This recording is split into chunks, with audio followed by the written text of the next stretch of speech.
It is 6 o'clock. I'd like to call this meeting to order. This is the City of Montgomery City Council meeting. We're here to do business. We'll begin this evening off with an invocation given by T.J. Wilkerson. Lord, we come this afternoon with humble hearts and bowed here. Lord, we come thanking you for the opportunity that you presented each of us to serve the city of Montgomery. We thank you for all that you do. We thank you for keeping us in your prayer. Watch over us. In Jesus' name we pray. Amen. Amen. Next, we have the Pledge of Allegiance. We'll start with the United States flag. I pledge allegiance to the flag of the United States of America and to the republic for which it stands, one nation, under God, indivisible, liberty and justice for all. Now the Texas flag. Honor the Texas flag. Texas flag. I pledge allegiance to thee, Texas, one state, under God, one and indivisible. All right, this evening, the Visitor and Citizens Forum. We received 3 letters to be read during this forum. So the first one is by Cheryl Fox. Good morning, Richard. This is Cheryl Fox. I would like to comment on the appointment of new MEDC directors at the next council meeting. I am writing because we cannot meet in person. I understand Mr. Bill Clevenger is asking to be appointed as a director of MEDC. I feel that as a prior MEDC director, that this would be a very unwise appointment. Mr. Clevenger, by public record, has not shown to be a good, responsible person for the city of Montgomery. First, I understand, again, public record, that he has a very large tax bill that has not been resolved. Second, he has not withdrawn his personal interest in financially benefiting from the use of the city slogan. The second issue is the very most offensive to me. I would have no faith that he would not vote to aid his own personal agenda. Also, the food truck, in quotes, that is approved shows he is very lack of respect for the historical value I place on the downtown area of Montgomery. If it was for an event, only I would understand. But I understand he will do a full-time business out of the truck, ? But Mr. Jeff Angelo has been an awesome community-minded business person. He does run a very beautiful business in the city. He always has the city first on his agenda, plus has invested so much of himself into bringing people into our city. If you wish, you are at liberty to read this at City Council. Thank you, as always, Cheryl Fox. We received another one from Miss Canberra Drummond. It has come to my attention that Bill Clevenger is being considered for position on the MEDC board. I am appalled. The 2 main factors I have against this choice as a business owner in the community are the following. Number 1, he is in arrears to City County for back property taxes to the tune of approximately $60,000, not the actions of a fiscally responsible citizen. Number 2, he has submitted an application to trademark the slogan title, "The Birthplace of the Texas Flag," which he plans to use for his personal gain. He would like to sell items with it on them. At his ice cream food truck. Is there another member using the city for personal gain? ? With these 2 damning facts that goes against the fiscal responsibility of this individual to our city, how on earth can he be considered a candidate for this board? I would like my questions answered during the PNC. I would like the ability during the PNC meeting last week to voice the questions on his new food trailer with the reference to the impact it will have on the historic district. I think it is a terrible distraction to have a 21-foot billboard parked on the side of the road. No historical value or charm to it whatsoever. All new businesses in town must get their sign approved prior to being placed. Why is Mr. Clevenger special? Why is he not having to conduct his business preparations just like all the rest of us? How is it that he can put a food truck overnight? The city ordinance that I have to follow for festivals states no food trucks can be parked in the city overnight. Bill Clevenger is not a fiscally responsible citizen of our community, and he has exhibited plans to use the namesake of our community for his personal gain. He also seems to skirt the rules that the others in the city have to follow. All of the factors are extremely bad for the community. I have no faith or confidence in his ability to make sound decisions. I, as many others, do not trust the judgment in matters regarding the economic growth of our community. Thank you, Camber Drummond. The last one, good morning. It came to our attention that City Council will be appointing 3 positions today, including 1 council member to MEDC. We are sending this letter to be read at the meeting during open forum since we were able to attend other obligations. We oppose the appointment of the applicant, Bill Clevenger, due to his federal tax debt that is still unresolved as of today, around $60,000 owed, which he stated on October 6th that he filed to withdraw the lien. 2 months later, it's still active. While owing the amount to the IRS, Mr. Clevenger has purchased several pieces of land, new cars, and started several new businesses instead of paying for his federal tax debt. We believe this is evidence of his lack of fiscal responsibility, and he should not be entrusted with the economic development decisions of the city. Please see the attached evidence from public record pulled today. Additionally, he has not withdrawn personal interest in benefiting from the use of the slogan, which he stated would be gifted to the city. Sorry, can everybody go on mute? The original application still states his company, JWAC, as the beneficiary. This trademark application infers that Mr. Clevenger would be biased when MEDC is presented with a project where he would financially gain, regardless of the negative impacts on others and the city. Please see the evidence from public record pulled today. We are opposed to Bill Clevenger being responsible for the decisions of our city's economic development. We have no faith or confidence in his ability to make sound decisions for the city of Montgomery based upon his lack of financial responsibility and attempts to personally gain financially from a city. No other candidate for MEDC has outstanding federal tax liens. No other candidate is looking to financially gain from the city slogan. We believe if City Council were to appoint Bill Clevenger to a position on the MEDC, it would be careless and reckless, particularly since the council has 4 other candidates with untarnished personal and professional records in comparison. Thank you for taking this perspective into consideration as the council makes their decision tonight. Sincerely, Bobby and Jennifer Skinner. And then there was provided information. Was there anyone else? Those are the only ones that I received. Okay. I also had a request from Bill Clevenger to be able to speak tonight. Okay. And Rebecca Huss had also requested to speak on the agenda item 13 later. Did both of them request at the time allotted by 3 o'clock? Neither of them had requested, as I recall, before 3 o'clock. I received an email, I think it was around 3:20, between 3:20 and 3:30 from Rebecca Huss, but she is in attendance tonight. And Bill Clevenger is also in attendance tonight. Right. Okay. And what numbers would they like to speak on? Rebecca Huss had indicated for the MEDC agenda item, and Mr. Clevenger originally asked he said for public comments, but I believe I'm not sure if he wants to speak in more general comments or if it's specific to the agenda item regarding number 13. Is Mr. Clevenger on? He is. Would he like to speak now or would he like to wait to the agenda item? Mr. Clevenger? Madam Mayor, I'll wait. Can you all hear me? Yep. All right, moving right along. Next. Oh, okay. Sounds good. Number 1, matters related to the approval of minutes of the regular meeting held on November 10th, 2020 and special meeting held on November 17th, 2020. Number 2, consideration of possible action regarding an application by Chipotle Mexican Grill, number 3816, for a BG wine and beer retailer's permit located at 20165 Eva Street, Montgomery. Number 3, consideration of possible action regarding adoption of an escrow agreement by between City of Montgomery, Texas, and Josh Cheatham regarding the food truck art development number 2007. Number 4, consideration of possible action regarding adoption of an escrow agreement by and between the City of Montgomery, Texas, and Dev Point LLC for the Cameramer 389 acre tract development number 2006. Number 5, consideration of possible action regarding authorizing Jones & Carter prepare a utility and economic feasibility study for Dev Point LLC for the Cameramer property 389 acre tract development number 2006.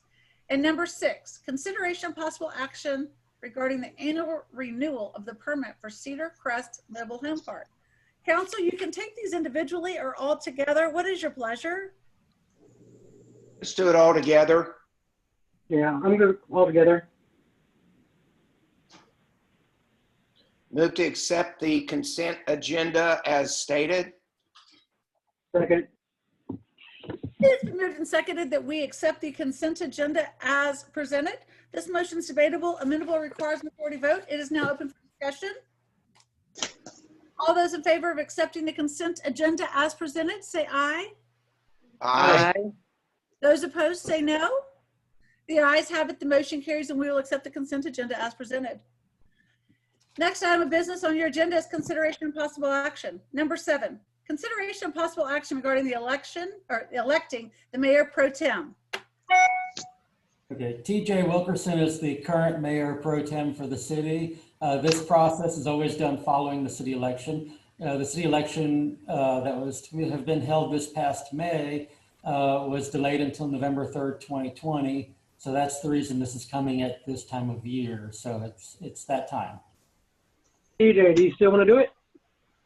Move to appoint TJ Mayor Pro Tem if he's interested in continuing. Definitely. He's the most tenured here. I think that's worthwhile. Second. It has been moved and seconded that we accept TJ Wilkerson as elected mayor pro tem. This motion is debatable, amendable, requires majority vote. It's open for discussion. All those in favor of accepting mayor pro tem as TJ Wilkerson, say aye. Aye. Those opposed, say no. The ayes have it. The motion carries, and we will accept the mayor pro tem as TJ Wilkerson. Congratulations, Wilkerson. Consideration and possible action regarding adoption of the following ordinance. An ordinance authorizing and allowing under the act governing the Texas Municipal Retirement System updated service credits in said system on an annual basis for service performed by qualifying members of such system who at the effective date of the allowance are members of the city of Montgomery, providing for increased prior and current service annuities for retirees and beneficiaries of deceased retirees of the city, providing for participation of the city in the Supplemental Death Benefits Fund of the Texas Municipal Retirement, retirement system to provide certain in-service death benefits for employees and death benefits for annuitants whose last employment before retirement was with the city of Montgomery, Texas, authorizing and allowing under the act governing the Texas Municipal Retirement System restricted prior service credit to employees who are members of the system for service previously performed for various entities for which they have not received credited service, and establishing an effective date for the ordinance.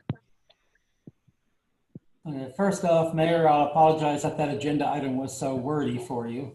I want to say the city of Montgomery participates in the Texas Municipal Retirement System, TMRS. There was previous discussion during a previous year's budget planning to look at adding components to city retirement during this fiscal year that has now started. We did not do that during the budget process, and that was put off at the time of the budget process. You know, I had told City Council that if sales tax revenue showed increases beyond our conservative budget estimates that were approved, there were items that I would be coming back to City Council for. This is one such item. The November 2020 quarterly sales tax revenues were up over 36% from November 2019. And so, you know, with that is one of, as I said, was one of the reasons that I'm willing to bring this item forward. The timing of this is also to put these changes into implementation. If it's approved by council for the year 2021, it would have to be approved for December 31st, 2020. So that's the reason for this timing. I'm asking City Council to consider 4 changes. One is the inclusion of restrictive prior service credit. This would add prior government service time eligible staff members' existing service time. It does not add any cost to the city. Number 2, inclusion of supplemental death benefit. This would provide a death benefit payment for active and city retired employees. The death benefit amount to be paid by TMRS to the city's designated is approximately equal to their current annual salary. Plus, they will also get any retirement benefits that they contributed. For retired employees, they would be paid $7,500 to their designated beneficiary. Number 3, the inclusion of updated service credit at 50%. The updated service credit would allow the employee, upon retirement, to have their payment calculated based on 3 of the last 4 years of salary, with the final year excluded, for the payment calculation, instead of the payment calculation being made on every year of their employment. This is especially beneficial for a long-term employee who has moved their way up from lower levels to higher levels during their career with the city. This would be a participation I'm recommending at a 50% level, so there'd be some calculation done both ways to weight this item at 50%. There are other options at this at 50%, 75%, or 100%. 4, inclusion of a cost of living adjustment at 50%. Retirement payments are currently not indexed for inflation. Including the cost of living adjustment would provide a partial indexing of retirement payments based on the consumer price index calculations. Options for cost of living participation include 30%, 50%, and 70% against the consumer price index. The primary benefit for the city for consideration of approval of these benefits is in the hiring and retaining of long-term loyal employees. And Colin Davidson, the Senior Regional Manager of TMRS, is attending this meeting, and he's also here to assist with any explanation and to cover any gaps in my explanation. I realize this is a lot of information. One of the things I can add from a more personal level on this is I did speak with department heads about this. Most notably in the police department, we've seen these questions regarding retirement benefits come up with trying to hire experienced employees. A lot cities, when they hire experienced staff, often come from other cities, and there's a comparison of this data from one to another as an employee may be looking to change. The last page of this section of the packet shows how Montgomery compares to most of the other cities in Montgomery County, those closest to us. And as you're looking at that, is the larger majority of those cities, including the ones that we normally compare ourselves to, they do offer both the updated service credit and the cost of living. Most of them offer the supplemental death benefit. They all offer, even some of the cities that don't offer some of the other items, all the rest of them offer the restricted prior service credit. With that, I guess I would ask if Colin had anything to add that I did not appropriately cover, and then ask for questions from City Council.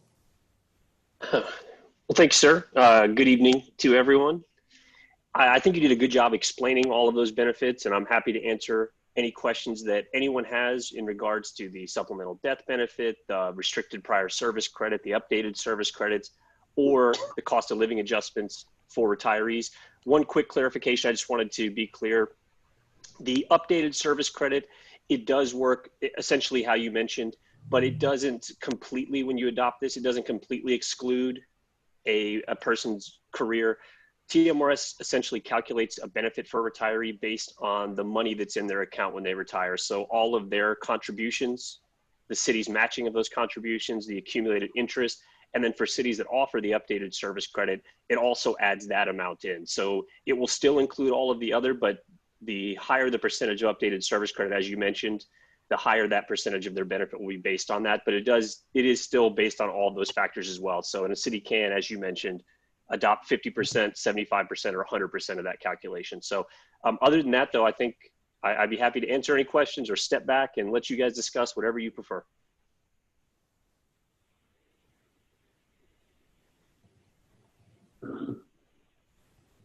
I have a question on regards to the third point of it. What's the benefit of changing the inclusion service credit to, instead of a lifetime, instead of over the the last 3 of the 4 years? What's the additional cost to the city? So the additional cost, and this is kind of so with the other 2 benefits, that the updated service credit and the cost of living adjustments, one of those affects your current employees, the updated service credit, and one affects the retirees. And they're actually tied together. By law, the city cannot adopt the raises for retirees without also those kind of raises for active employees, the updated service credit. The reason I bring that up is the combination of the two. It increases the way that TMRS is paid for by cities is through a percentage of payroll. And the increase in the payroll amount would go from, it would be an increase of about 4% of payroll. So currently the city is projected to pay 5.7% of payroll towards TMRS, and this would increase it to 9.72. And that includes all four of the benefits that we discussed. Richard, what's the dollar amount impact for this year of what we're already approved to pay, and then should we adopt, what's the increase? Okay, I'm speaking round numbers here on this, and I know Anthony Lasky, who's our on staff. He can correct me if I get off here. I had that calculated out. If from January 1st for the remainder of the fiscal year, if no changes are made, the cost to the city on for the retirement payments is approximately $85,000. If we add the benefits as presented here, and it passed exactly as is in how I described, that adds approximately $50,000 to that for the remainder of the fiscal year starting January 1. That is correct, give or take. How is 4% totaling 85,000, but 9.72% only increases the number by, what did you say, 50,000? 50,000. I would assume that if we're doubling the percentage, we're pretty close to doubling the number.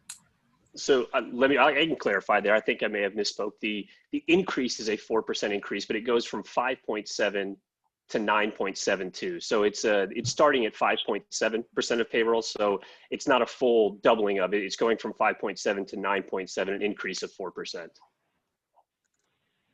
And how does this differ from a 401k plan or something similar that a city regular business would offer? Sure. So a couple ways. So the first is that it is a pension benefit. So by that, I just mean that when a person retires from the city, they are guaranteed a lifetime annuity. So a 401k plan, for instance, that's a plan that would just provide a set dollar amount. So that money stays invested. And then when someone retires, whatever that pool of money is, that's the money that they have for their retirement. TMRS, though, does the investing on our end instead of leaving it up to individuals. And then when someone retires, that amount then is annuitized, and that's the amount that a person is guaranteed for their lifetime. So in a general sense, that's one of the big differences between TMRS and a 401k. A person is guaranteed a lifetime benefit versus guaranteed kind of the amount of money that they have when they leave employment. The 401k you save, you choose what you want to save. The TRMS is a standard given, for lack of a better word, but throughout. It doesn't matter how much, you don't put anything into it, right? It's how much the city gives, and it's forever once they're retired. Is that right? Yeah, so it's actually, it is. So the employees here with Montgomery pay in 7% of their salary. So they're funding the benefit as well. And so the employees put in 7%, they earn interest on their balance every year. And then if they qualify for benefits, which is either if they have 20 years of service or if they have at least 5 years of service at age 60, they can then draw a lifetime benefit that includes their money.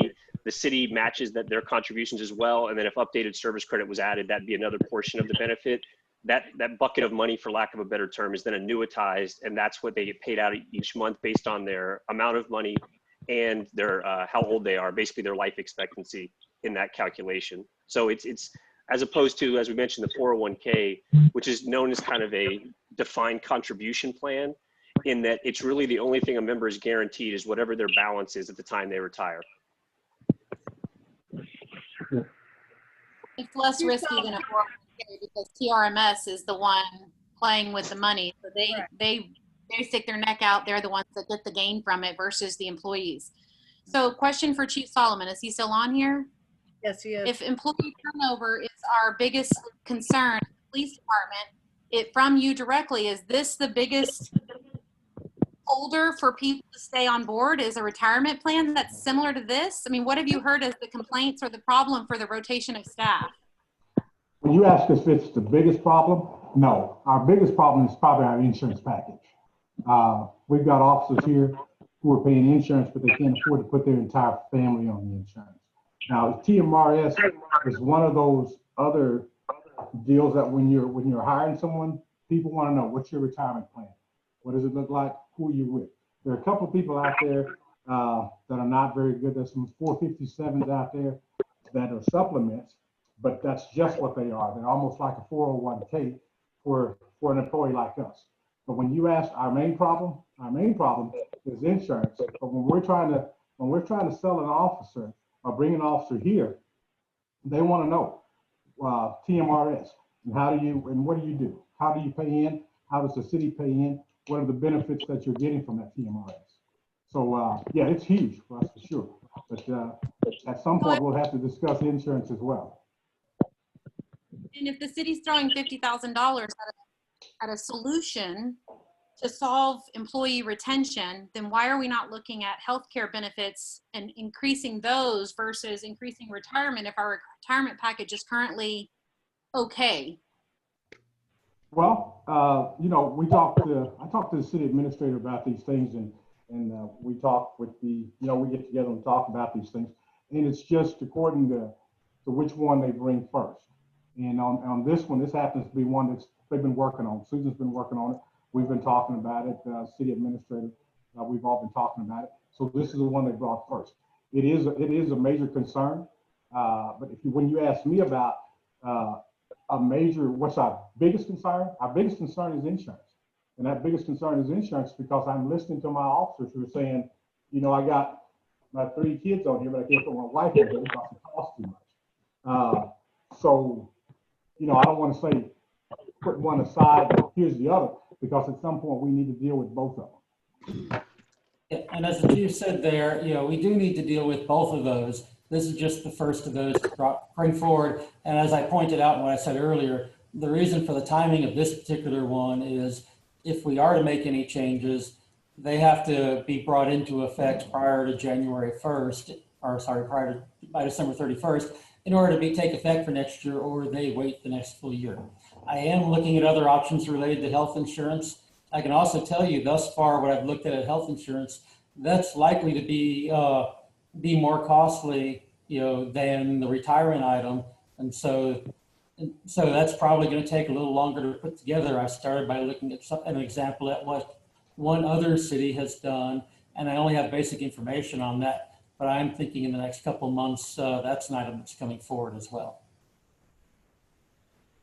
There is no doubt we need to get better benefits. Of these 4, Richard, what would be tonight the least financial impact to the city, but actually help boost our benefits portfolio?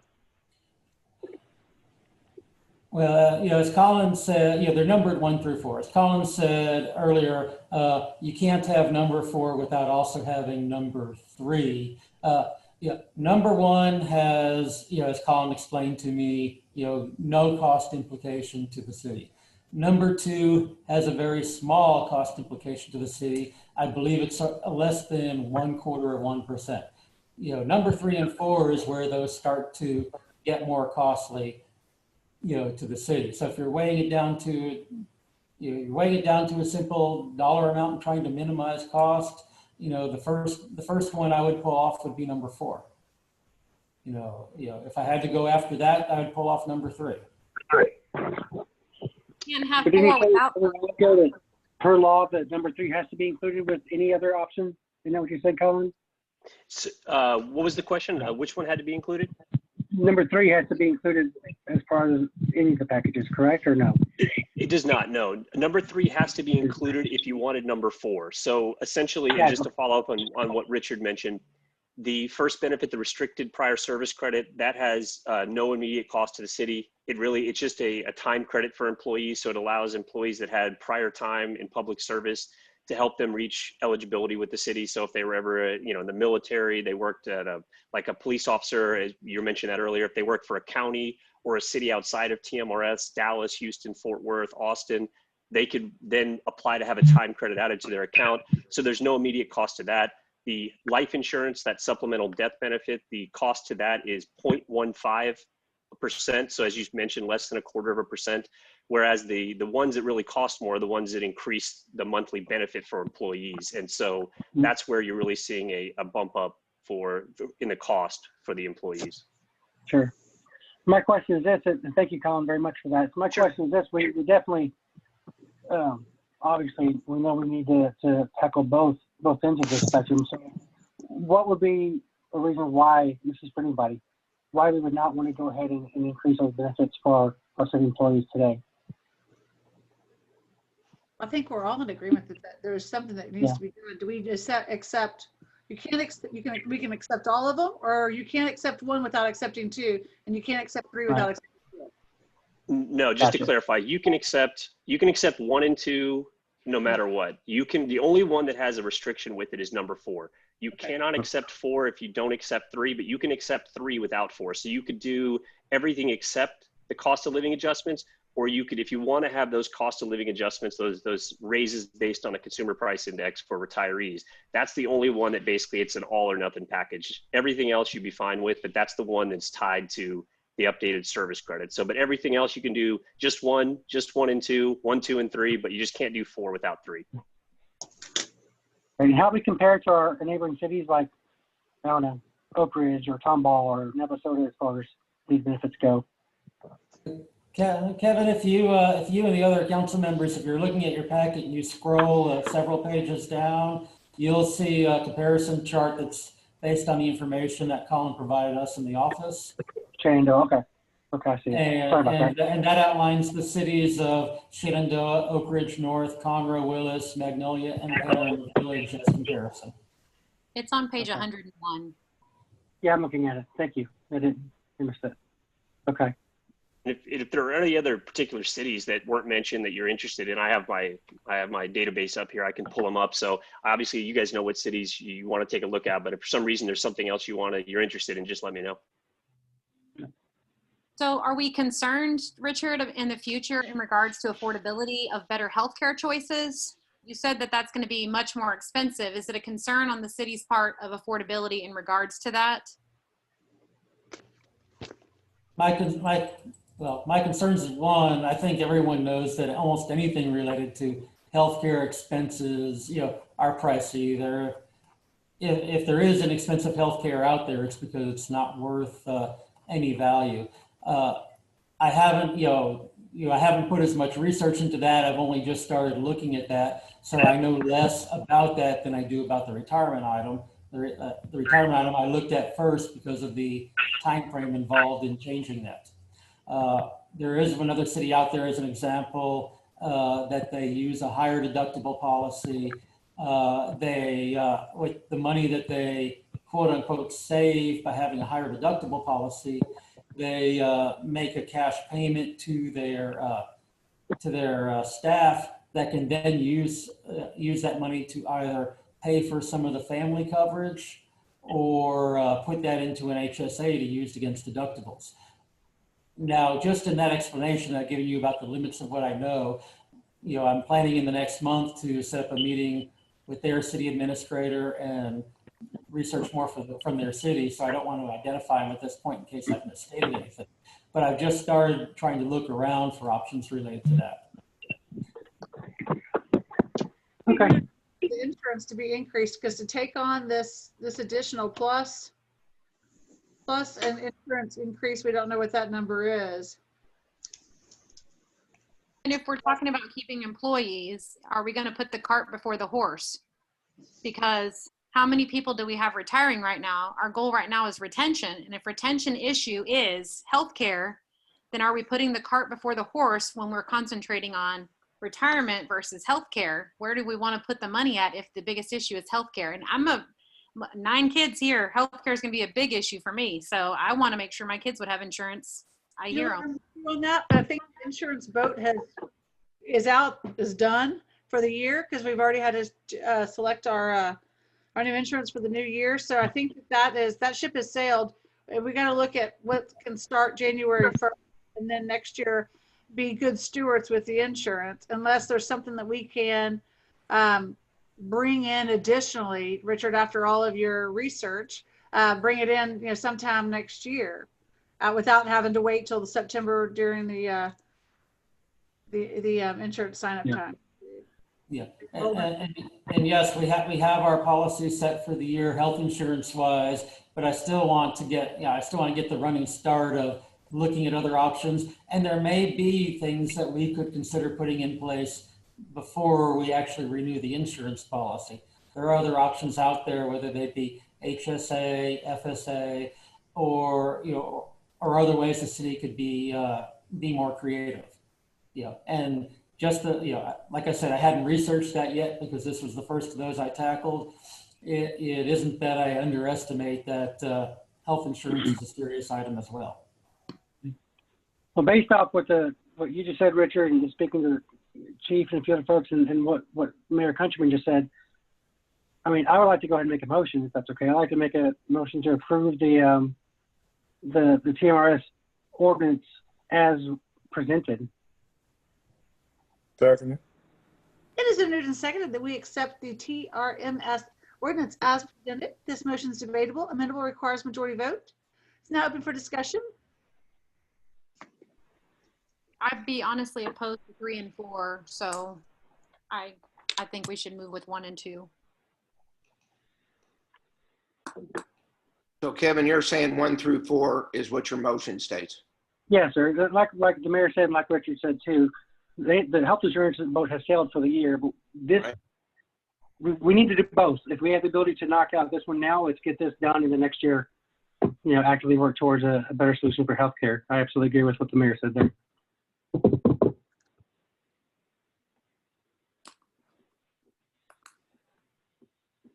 Are y'all ready for the question? Yes, ma'am. All those in favor of accepting the TRMS ordinance as presented, say aye. Aye. Those opposed, say no. Yuri, did you vote? And I've got Julie Davis at nay and Carol Langley. I believe Carol was a yes. Correct, Carol? Yes. Okay, thank you, Carol. The motion, You're welcome. the motion carries, and we will accept the ordinance as presented for TRMS. Next item of business on your agenda is item number 9, regarding adoption of the following ordinance. An ordinance by the City Council of the City of Montgomery, Texas, adopting a comprehensive plan for the City of Montgomery, Texas, repealing all other ordinance provisions, providing a severability clause, providing for a Texas Open Meetings Act clause, and providing an effective date. All right, City Council adopted the final draft text of the comprehensive plan at the meeting of November 10th, 2020. This ordinance formalizes the adoption of the plan, and so this is primarily a procedural item to formalize it all in the form of an ordinance. The text of the comprehensive plan, it was not included in the agenda packet due to being extremely large, but the full document, for anyone listening in who didn't pre-read, is on the city's website under the latest news tab. And so we're looking for approval of a motion on this ordinance, and that basically wraps up the comprehensive plan and puts a bow on it as final and adopted at this point. Rich, looking at that, on that second part, is what does it mean by that repealing all other conflicting ordinance provisions? In this particular case, the city did have a previous comprehensive plan, and so something like that indicates that if there's a previous conflicting item, it's repealed and replaced by a current one. So I believe it was 1994 was the previously adopted comprehensive plan, and so that would ensure that everyone understands that it's the plan that was adopted November 10, 2020 is the comprehensive plan, and the 1994 plan no longer is in effect for this item. That language is fairly typical on a number of ordinances.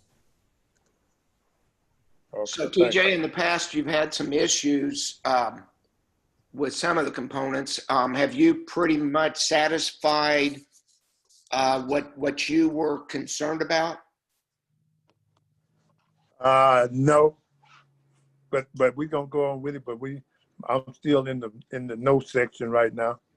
Okay. I should probably point out that even if council were not to adopt this ordinance, it still You still adopted the comprehensive plan at that last meeting, so Right. it's still in effect. This is really just to put it in the form of an ordinance. It doesn't change Right. the plan. Okay. Thanks.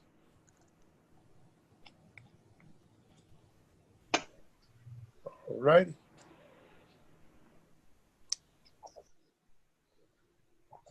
I'll entertain a motion. I'll make a motion that we accept the comprehensive plan. Ordinance. The plan's already been accepted, so you like to, okay. I'll pull up the exact wording. I'll make a motion that we accept it as it's written. Ordinance. There you go. Sometimes we try to make that easier in the recommendation box. Yeah. Yeah.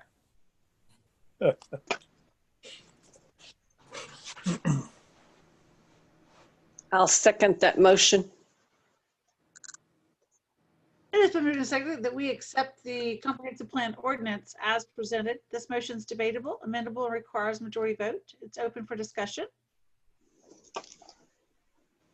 All those in favor of accepting the comprehensive plan ordinance, say aye.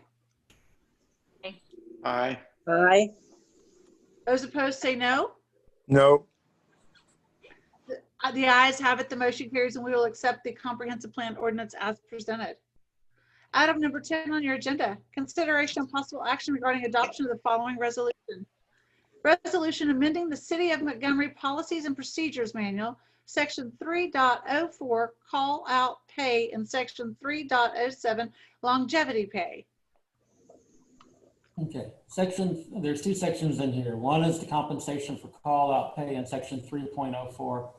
It provides that non-exempt employees who are off duty and called into work are guaranteed a minimum of 4 hours of pay at straight time for each occurrence unless the number of hours paid places the employee in overtime status. Then the employee is paid the respective overtime rate for hours that go over 40 in the work week. The police department policy has a minimum call out of 2 hours. So we were looking at equalizing the policy between the police department employees and the rest of staff employees in discussions, especially with public works, who are the employees most often called out outside, other than the police department, is 2 hours more than covers most calls. And if they're longer than 2 hours, they're paid for the full amount. Anyway, so a lot of small calls were being paid at 4 hours, but were really less than 2 hours. So staff is recommending the wording, be applied at the 2 hours for both cases. In Section 3.07 of the compensation plan, it provides for longevity pay at a rate of $4 per month, paid in December as a lump sum to full-time employees. For uniformed police officers, they qualify for that right away. For non-police officers, there's a 1 year waiting period. So we're looking at to take out the 1 year waiting period to equalize that for all employees. So both of these are about, basically creating an equal rate between policies that are different on the police department side versus the non-police department side, and making it equal for all employees across the board. I like the idea. Is that typical? Alan, Richard? Mm-hmm. I haven't worked for a whole lot of cities, so I can't tell you if it's typical or not. I think it's certainly fair to treat all employees the same here. Can I? Yeah, I think it is pretty typical. Yeah. Can I speak on that? When I looked at the policy, that's one of the reasons why we were talking about changing it, is because the city manual had 4 hours. I've been used to all my career of paying a 2 hour call out. If we call an officer in, if he gets here and now we've captured this suspect and he's only been here 30 minutes, why are we paying him 4 hours when we can pay him for the 2 hours? Because we're going to have to pay that. If we say it's 4 hours, then I don't know. I guess they've been paying the 4 hours. But 2 hours is the normal call out time. Anything after that, because these guys are more than likely will be a time and a half pay as well. So it's just taking the pay that much further up. So when I looked at our policy, I thought to have them change it to look like our policy on the 2 hours instead of the 4 that the city manual had. Does that include travel time to and from? Yes, absolutely, because as soon as you call that officer out of their bed or call an investigator in, that time starts as soon as they leave their house. Okay. And the same for other staff members as well. Right. And if he gets here and that time is, and by the time he gets here and it says, okay, well, it's been done, you can turn around and go home. I'd rather pay him 2 hours instead of 4. Well, I agree. 'Cause you also might be hesitant to call in Yeah. as well. Okay. Any other questions around that? Then I move to approve and adopt the resolution amending the City of Montgomery Policies and Procedures Manual, Section 3.04 call out pay and Section 3.07 longevity pay. Second. It has been moved and seconded that we accept the resolution amending the City of Montgomery, Texas Policies and Procedures Manual, Section 3.04 call out pay and Section 3.07 longevity pay. This motion is debatable, amendable, and requires majority vote. It's now open for discussion. All those in favor of accepting the resolution of the City of Montgomery Policies and Procedures Manual, Section 3.04 call out pay and Section 3.07 longevity pay, say aye. Aye. Those Aye. opposed? Sorry, Carol. The ayes have it, the motion carries.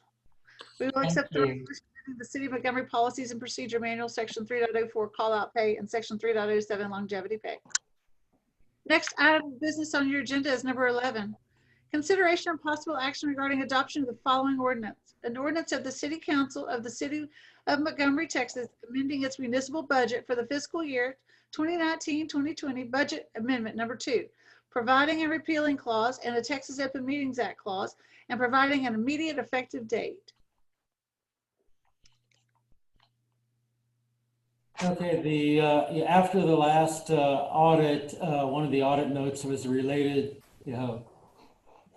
to a couple items that could have been addressed by, an ordinance, amending the budget at the end of the fiscal year, which City Council discussed. It's the action that we want to take for this year. So, city staff reviewed the final budget, at the close of the year, discussed it with the auditor, who has reviewed the items. If you look a couple pages back, you will see, I believe it's page 110 of your packet, at least on as I display it on my computer. There's several categories in capital projects fund, hotel occupancy tax fund, and the court security fund that have those funds out of balance. And so Anthony Lasky has recommended the changes here, so that they will meet the standards as necessary for GASB. For the hotel occupancy tax fund and the court security fund, they were not properly laid out at the time of the budgeting, and that was primarily due to staff that we had in transition when that budget was set. The issue related to the capital projects fund is these are projects that ended up being moved from the fiscal year that ended last October into what is now the current fiscal year, and that was accounted for as we have the new budget going forward. And so this will be a balancing transaction to suit that. So that'll make these all so that we don't end up with that note again on the budget. And Anthony Lasky, is here if there's any additional questions for that.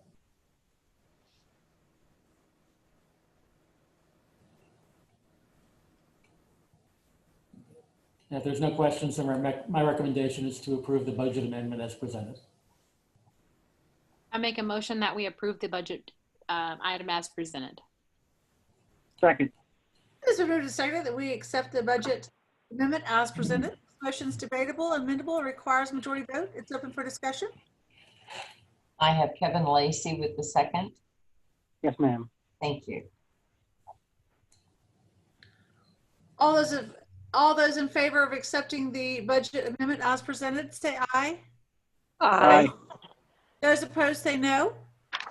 The ayes have it, the motion carries, and we will accept the budget amendment as presented.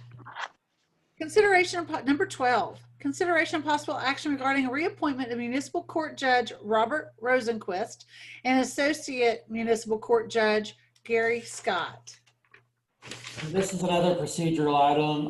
The city's code of ordinances has these terms that they follow along with the term of the mayor. Robert Rosenquist is currently serving as municipal court judge, and Gary Scott is currently serving as the associate municipal court judge. The recommendation is to reappoint each of them to those positions. Hey, Richard, I've talked to Judge Wayne Mack, and he was interested in taking over, or, he's interested in throwing his hat in the ring. Where could we look and see what maybe he could present versus Judge Rosenquist? I'd be happy to look into that. I know we'd had some initial staff level discussion of that some time back, and I think that's one of those items that got pushed off because of the pandemic. And so I'm happy to pick that up, and if we can come to a potential resolution of that with Judge Mack's office, I'll be happy to bring that back to City Council, and move that direction ultimately to replace these. So are we wanting to table this for now? Or is that what you're saying? We get direct staff to get more information.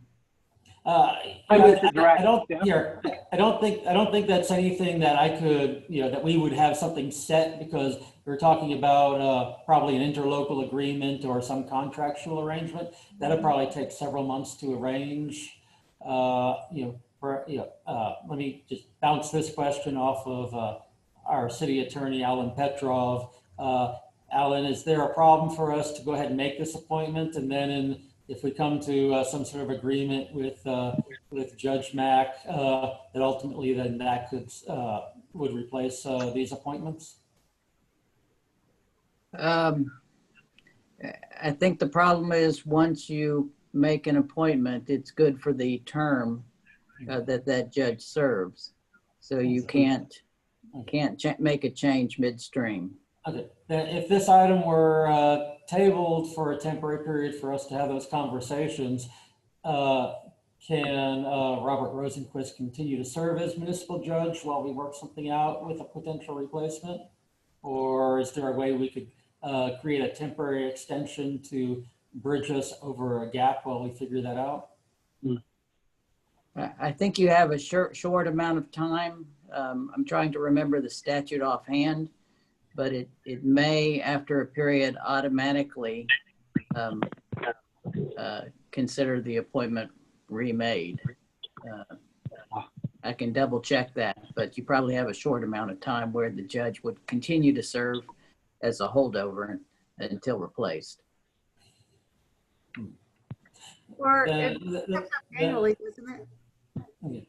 Well, it normally comes up every 2 years, and it will come up in the next mayoral election, which will be, I think, about 18 months from now, due to the unique nature of this past election. One of the things I was going to be bringing up in my report here is that I really need to look at having a special meeting later this month. Alan, do you think there's a problem if we tabled this? And while the point of my special meeting was going to be to address 2 specific construction-related projects, so we'd have the time to discuss those in detail, we could potentially add this to that agenda as well. Do you think that would be a problem, Alan? I don't think that would be a problem at all. Mayor, would you be open to us doing that? Absolutely. Okay. Then if you want to table this for me to bring it back at an upcoming meeting, I'll be happy to take that. So you want to move to table this until do we have a meeting on the 22nd? It's a special. If you just want to say, an upcoming special meeting, and then we'll make sure we get that date set. Okay. Well, and we'll move to table this discussion for an upcoming special meeting once we have more information. Second. I'll second that. It's been moved and seconded that we table this item until we have the upcoming special meeting to gain more intel. This motion is debatable. Amendable requires majority vote. It is now open for discussion. And I have the second from Tom Cronin, correct? Correct. Thank you. Richard earlier in the day, I have conflict of interest on this one. I need to abstain.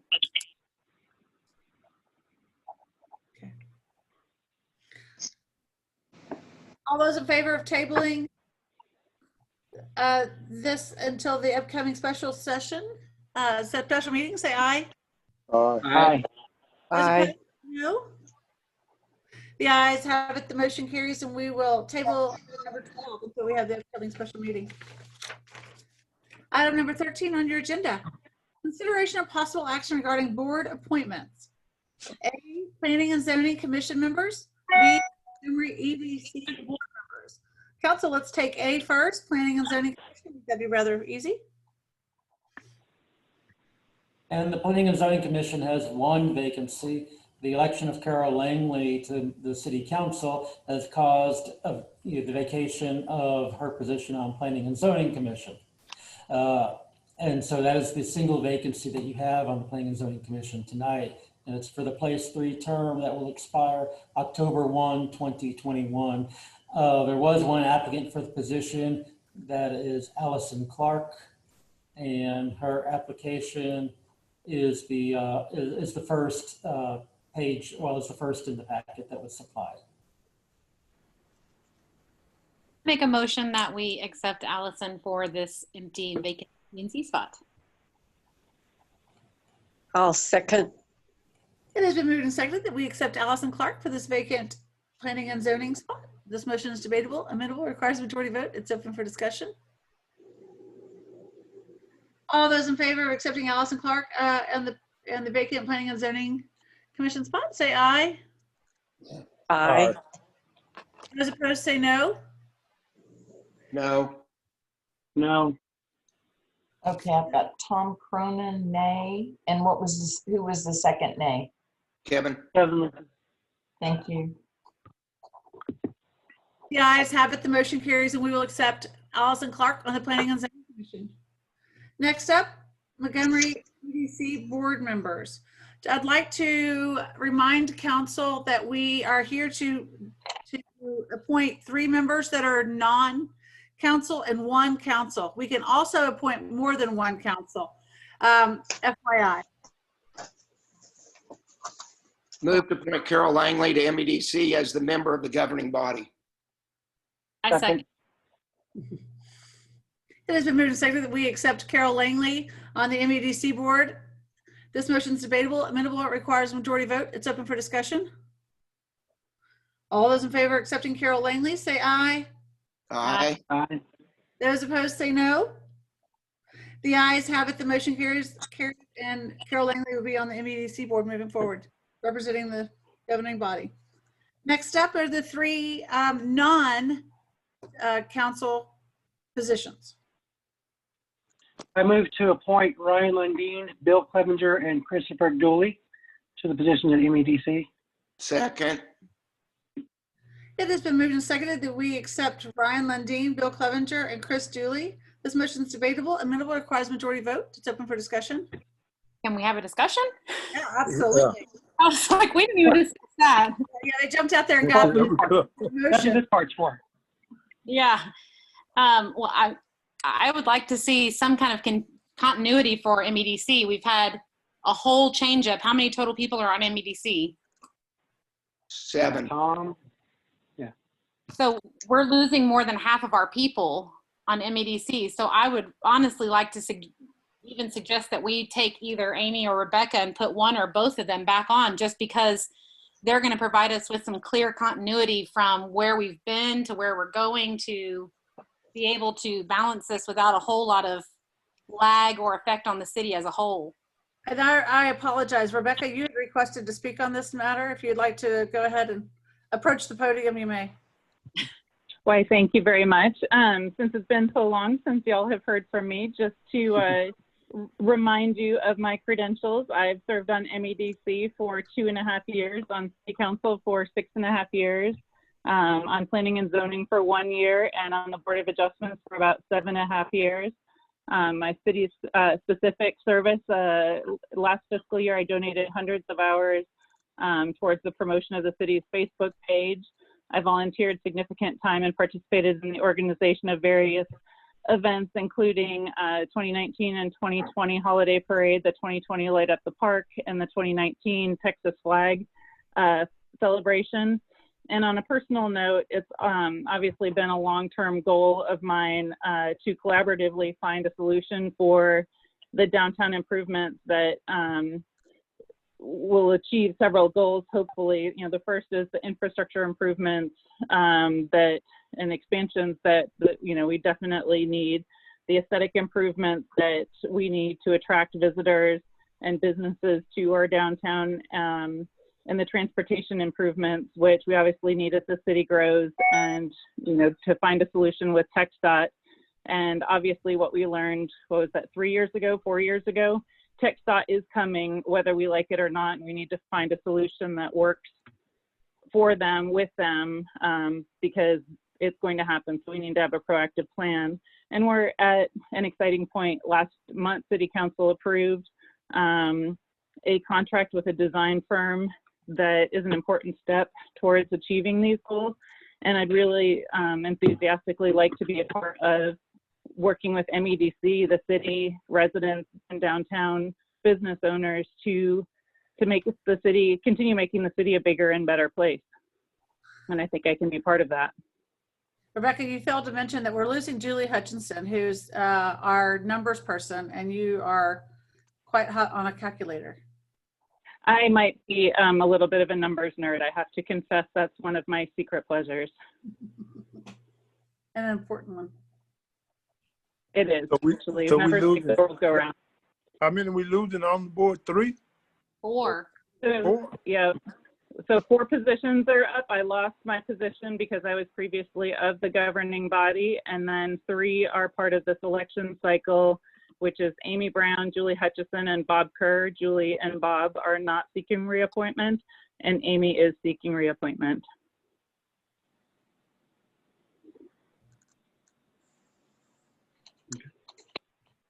So, okay. So what I would like to say about, I'm sorry, go ahead, Mayor. Well, I was going to give, I think Mr. Clevenger wanted to speak at this time too, so give him the opportunity. Yeah. Okay, so good evening. I will try to make this very short and sweet. I believe that we got to hear from 3 community members with the letters read by the mayor at the beginning of the meeting. I do believe we offered a little bit of leeway in providing some clarity to the issues which they felt not to provide in person.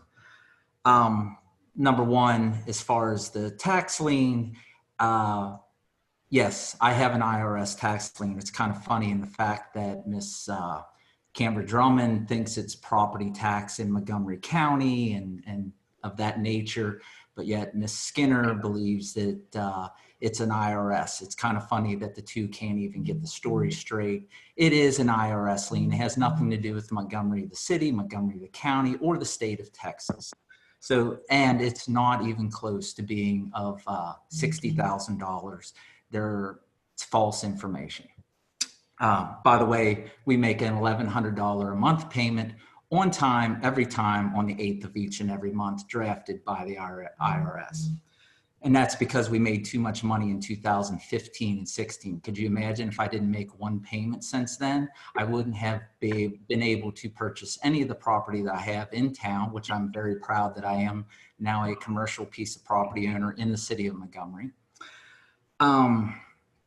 Number 2, as far as the trailer, Texas Twist and Shakes, I have been nothing but upfront and open every step of the way, working with Dave and Richard, council members, other city business members. And I believe in last week's meeting with the P&Z, most of the members actually liked the artwork and thought it was a great addition to the downtown area. As far as the trademark and personal agenda, I clearly put that in writing, and I won't really speak much on that because I did exactly what I said I was going to do in writing, and then the city has copies of that. So all can smile and do what they want with that.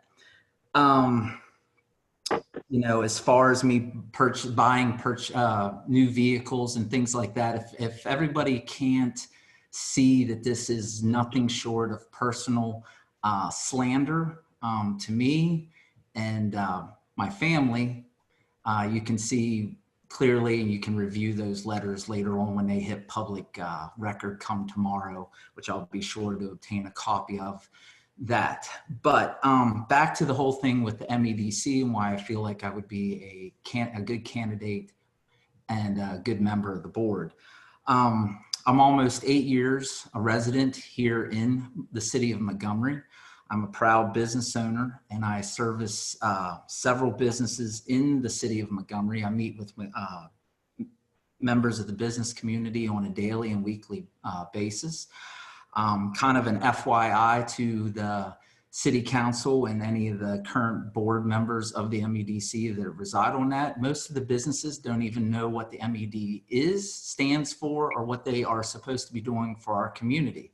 I think that's kind of shocking in the fact that new business owners and business owners with some tenure in the city limits don't even know that that's out there. And it's a very positive organization, but a lot of positive needs to be carried out through that. And I believe by working hand in hand with business leaders, members, and the community itself, along with residents, I want nothing more than the greater good of our town, our community, and to once again bring a sense of unity to this community.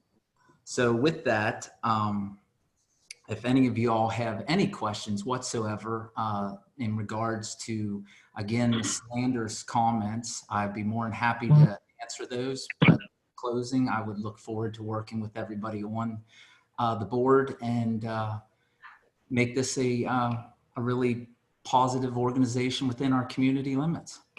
Thank you. Bill, I'd like to say something. That's the MEDC. Okay, Tom. Go ahead. You know, it's so sad and despicable that after the election, when we should be trying to go forward, that small group of people, they want to control the city, and what they want to do is destroy somebody's reputation.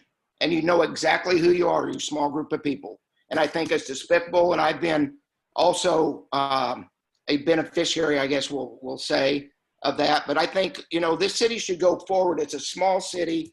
It's a great city. And rather than go through the proper protocol and talk to your city council people or your mayor, that's how you do it. You don't just write these nasty, nasty, nasty letters and present them in council unless you've got really good facts. Quite honestly, it's up to the council to decide who you want to serve on MEDC. I know, unfortunately, I'm going to make an assumption that I'll probably get slapped around on, but I'm sure that the new council people have already got their marching orders and been told who you're going to support. And that's, you know, that's how it works. But it's so sad that, you know, the people that wrote those letters and that little group have to bring out the long knives, destroy a person's reputation. There's mitigating circumstances, I assume, but we all just jump to conclusions. And I'm just disappointed that people have to resort to hate-filled epistles in a council meeting, which should be a business meeting. So, you know, I represent all the citizens of Montgomery, not just a small group. And I think it's time for a change at MEDC. Julie alluded to that, getting some new blood on the board, but yet she wants to bring in the old blood. Quite honestly, I personally think, I know Rebecca's done a remarkable job, but yet I think we need to make a change. There's too many pet projects that I've not seen that benefit the rest of the businesses in the city of Montgomery. I really have not. We spend $14,000, got voted on, for walkie-talkies for festivals, but we don't know when the next festival is. We set up all these festivals, but they keep getting canceled because of COVID. So I just hope the people that are given the ability to make the decision, if you're not happy with one of these, add another one. But I know I think the motion that Kevin presented was 3 individuals. But I guess I'm just hoping we can get rid of this hatred for certain individuals in this city and go on. And you know who I'm talking about. Tom, if I may, I've received nasty, I had to read a letter about myself from you and your husband at council. So I'm glad to see that you've turned over a new leaf. Secondly, Crap, Sarah. as well as these, I think that Ms. Skinner put in all of the facts, but that's neither here nor there. I'm just glad to hear that you want to start working with and alongside. That's great. Well, that's the kind of thing we're talking about, the jab that the mayor just took its on. I'm still talking, Kevin. But having some experience as well as new blood all day long. And one thing too, I think it's offensive that you tell the new council they've got their marching orders. You don't think that they can think for themselves. That's unfortunate.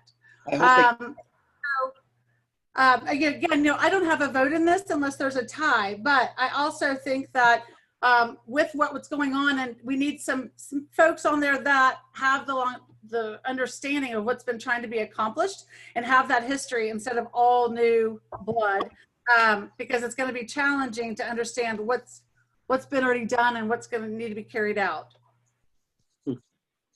Well, I would say this. I think the good thing about the MEDC is that the rules for operating, if I'm correct, are pretty cut and dry. There's not a lot of leeway in regards to what whoever is on MEDC does, or correct? If it's over a certain amount, it has to come to city council regardless. I'm all for the existing folks, and same thing, Becky and Amy, oh my gosh, they've done a fantastic job. And we all know that. There's no debate about that.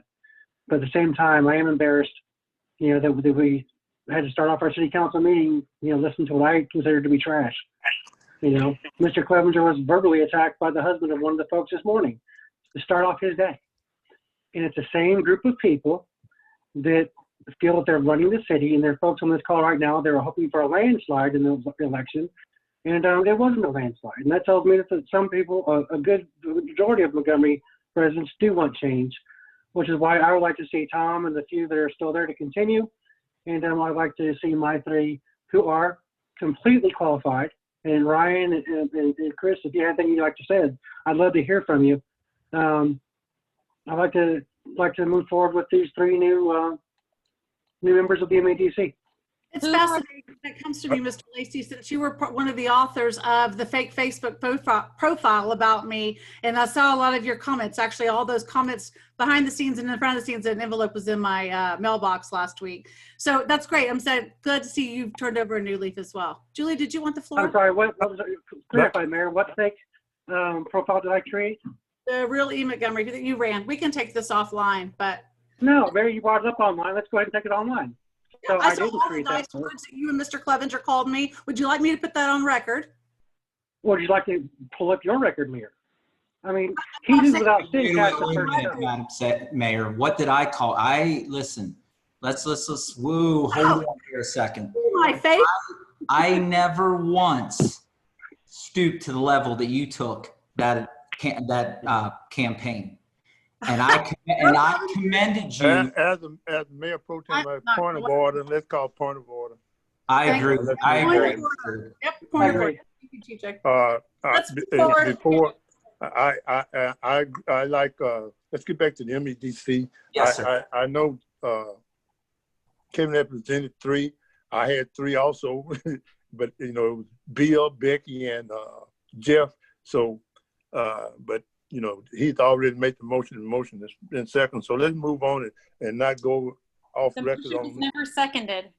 So how do we do this? If there's three different groups, do we just do it individually? I guess, Richard, I think we talked about this earlier today. Do we just go by the names on there? Yay or nay individually instead of doing a grouping? Because I think the grouping, we could be here all night. Yeah.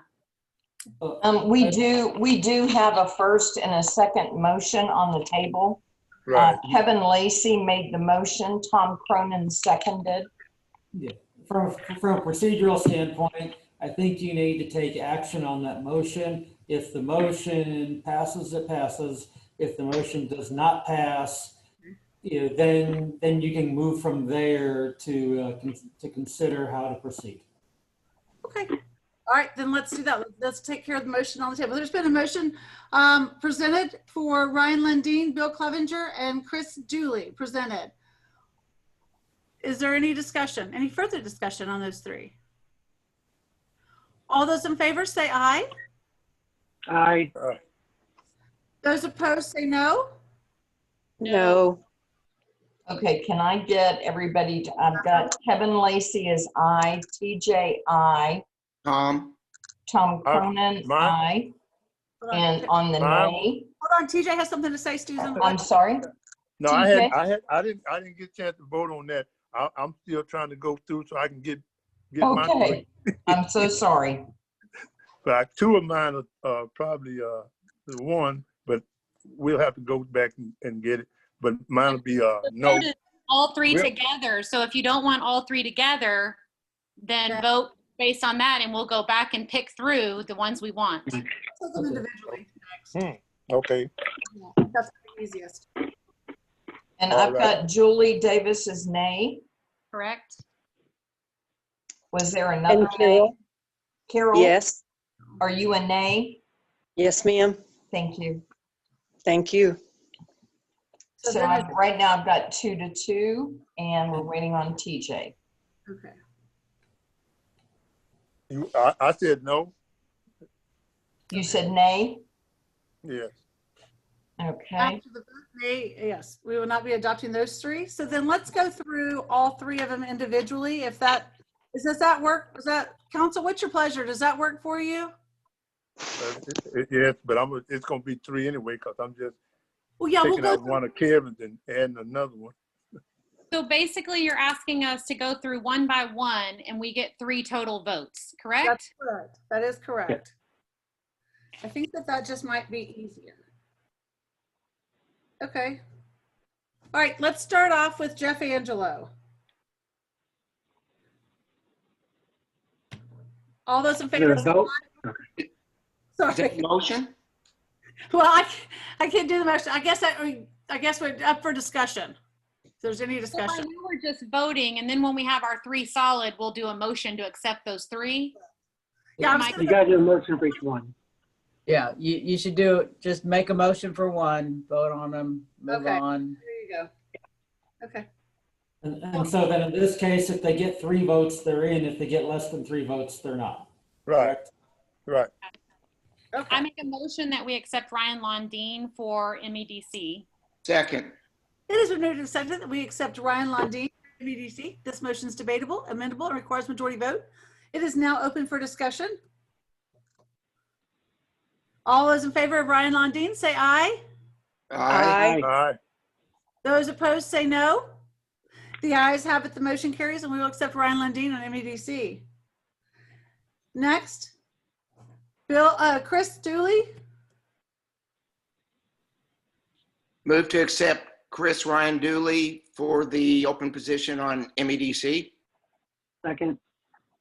It has been moved and seconded that we accept Chris Dooley on MEDC. This motion is debatable, amendable, requires majority vote. It is now open for discussion. All those in favor of accepting Chris Dooley on MEDC say aye. Aye. Aye. All those opposed say no. No. Is that Carol Langley, nay? Correct. Carol Langley, nay. Is there any other nay? TJ. And Julie. TJ, nay. And Julie, are you a nay? Yes, I'm a nay. Okay.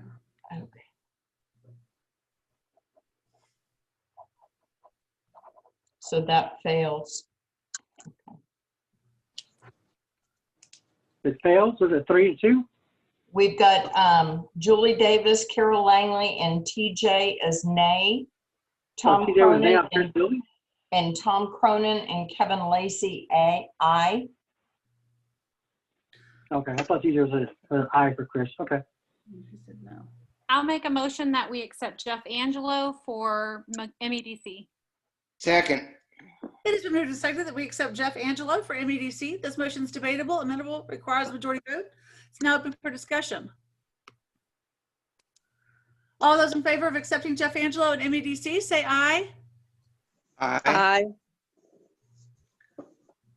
Carol. Okay, Susan, I'm gonna give you a minute to get those. They were all ayes. I know I heard Tom, No, Julie, and no, Carol. Is TJ a nay? yes. Thank you. Kevin's a nay as well. Kevin's a no. Okay. Okay. And Tom, Julie, and Carol are yay. Is that correct? That's correct. Okay. Yes, ma'am. So that motion carries. Okay. Yep. That's two Angela, yes, positions. we accepted MEDC. Yes, thank you. I'll make a motion that we accept Amy Brown to MEDC. I'll second that. That has been moved and seconded that we accept Amy Brown to MEDC. This motion is debatable. Amendable requires majority vote. It is now open for discussion. All those in favor of accepting Amy Brown for MEDC, say aye. Aye. Aye. Julie and Carol. All those opposed, say no. No. I heard TJ. I think I heard Tom and Kevin. Did I hear you? Correct. Correct, no. Okay. Okay.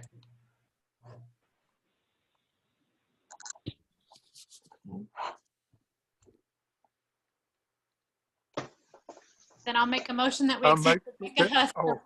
Okay, go ahead. I moved You just moved. that we accept Becky Huss. There's a second. Okay, there we go. Seconded that we accept Becky Huss on MEDC. This motion is debatable, amendable, it requires majority vote. It is open for discussion. All those in favor of accepting Becky Huss on MEDC, say aye. Aye. Two. TJ, Carol, and Julie, did I hear you? Carol, were you aye? Yes, ma'am. It was just I've got Julie Davis, TJ, and Carol Langley as ayes. All those opposed say no. No. Kevin Lacey, and Tom Cronin, nay. Those are all three. the ayes have it. The motion carries, and we will accept Rebecca Huss on MEDC. That's it. And that's it. That's the three. All right. Next item of business on your agenda, number 14, consideration and possible action on departmental reports. A, City Administrator's Report, Park Board Update. Thank you this evening. As this meeting's going along, I'm going to try to keep this brief in addition to a written report we have there. We're noticing that the county's health department is reporting increases of COVID-19 locally. We're keeping our measures in place at City Hall, continuing to work as safely as possible. All staff members, you have access to hand sanitizer, and we're able to deal with the public with a minimum of direct contact. Light Up the Park was this past Saturday, December 5th, and I think it was really very successful. I know we had 300 cookies from Chipotle that were provided at no cost to the city, free from Chipotle. So I want to add my thanks from the city over to them that were provided for people that we went through all of those cookies. Just as one example of the number of people who were there, I'm guessing there were in excess of 500, maybe 600 even people there at one time or another. I think it was a well-attended event, and people were able to keep their distance if they desired around the pavilion area, but not necessarily having to be there. The city's Christmas parade is this coming Saturday, December 12th, and we've worked to make sure this is put on in effect where it can be spaced out as much as possible as an outdoor event as well, keeping in mind the COVID situation. I think we're, with all the floats that'll be there and entrance, that we'll have between 700 people participating. And we're reminding people who want to attend that it's a long course. There's plenty of room to spread out to watch. City Hall will be closed for upcoming holidays, December 24th and 25th, as well as New Year's Day, January 1st. On the home grant homes, all 4 of the homes have been completed and people are moved in. 3 of the 4 have been fully closed out with grant works in the state, and there's just the last remaining home that will need to have the file completed, and we're waiting on the state for the information and the checks on that. I plan to send out emails either for myself or the city secretary tomorrow regarding asking about dates people can be available for the special meeting I mentioned earlier regarding the GLO drainage project, water plant 3 construction project. My suggestion on that is going to be December 22nd. It's the date where we would normally have our next council meeting, but that's typically a canceled meeting due to the holiday. But if I really want to send an email out to make sure we don't run into people's travel plans, and so I'm going to be asking a series of dates, and we'll find the best date to meet.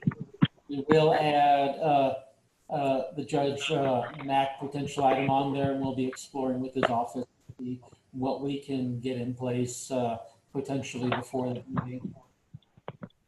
I've attached my development report that I supply to the MEDC meetings. Both commercial and residential development continues to move forward in the city. One item that I get asked the most questions about right now in the shops of Montgomery, when is Chipotle opening? We haven't been given an opening date by Chipotle. I can tell you they have completed all the necessary city inspections, and they've been issued their certificate of occupancy as of yesterday. So they, from the city's perspective, they're clear to open as soon as they get all their other requirements in place, and they are ready to do so.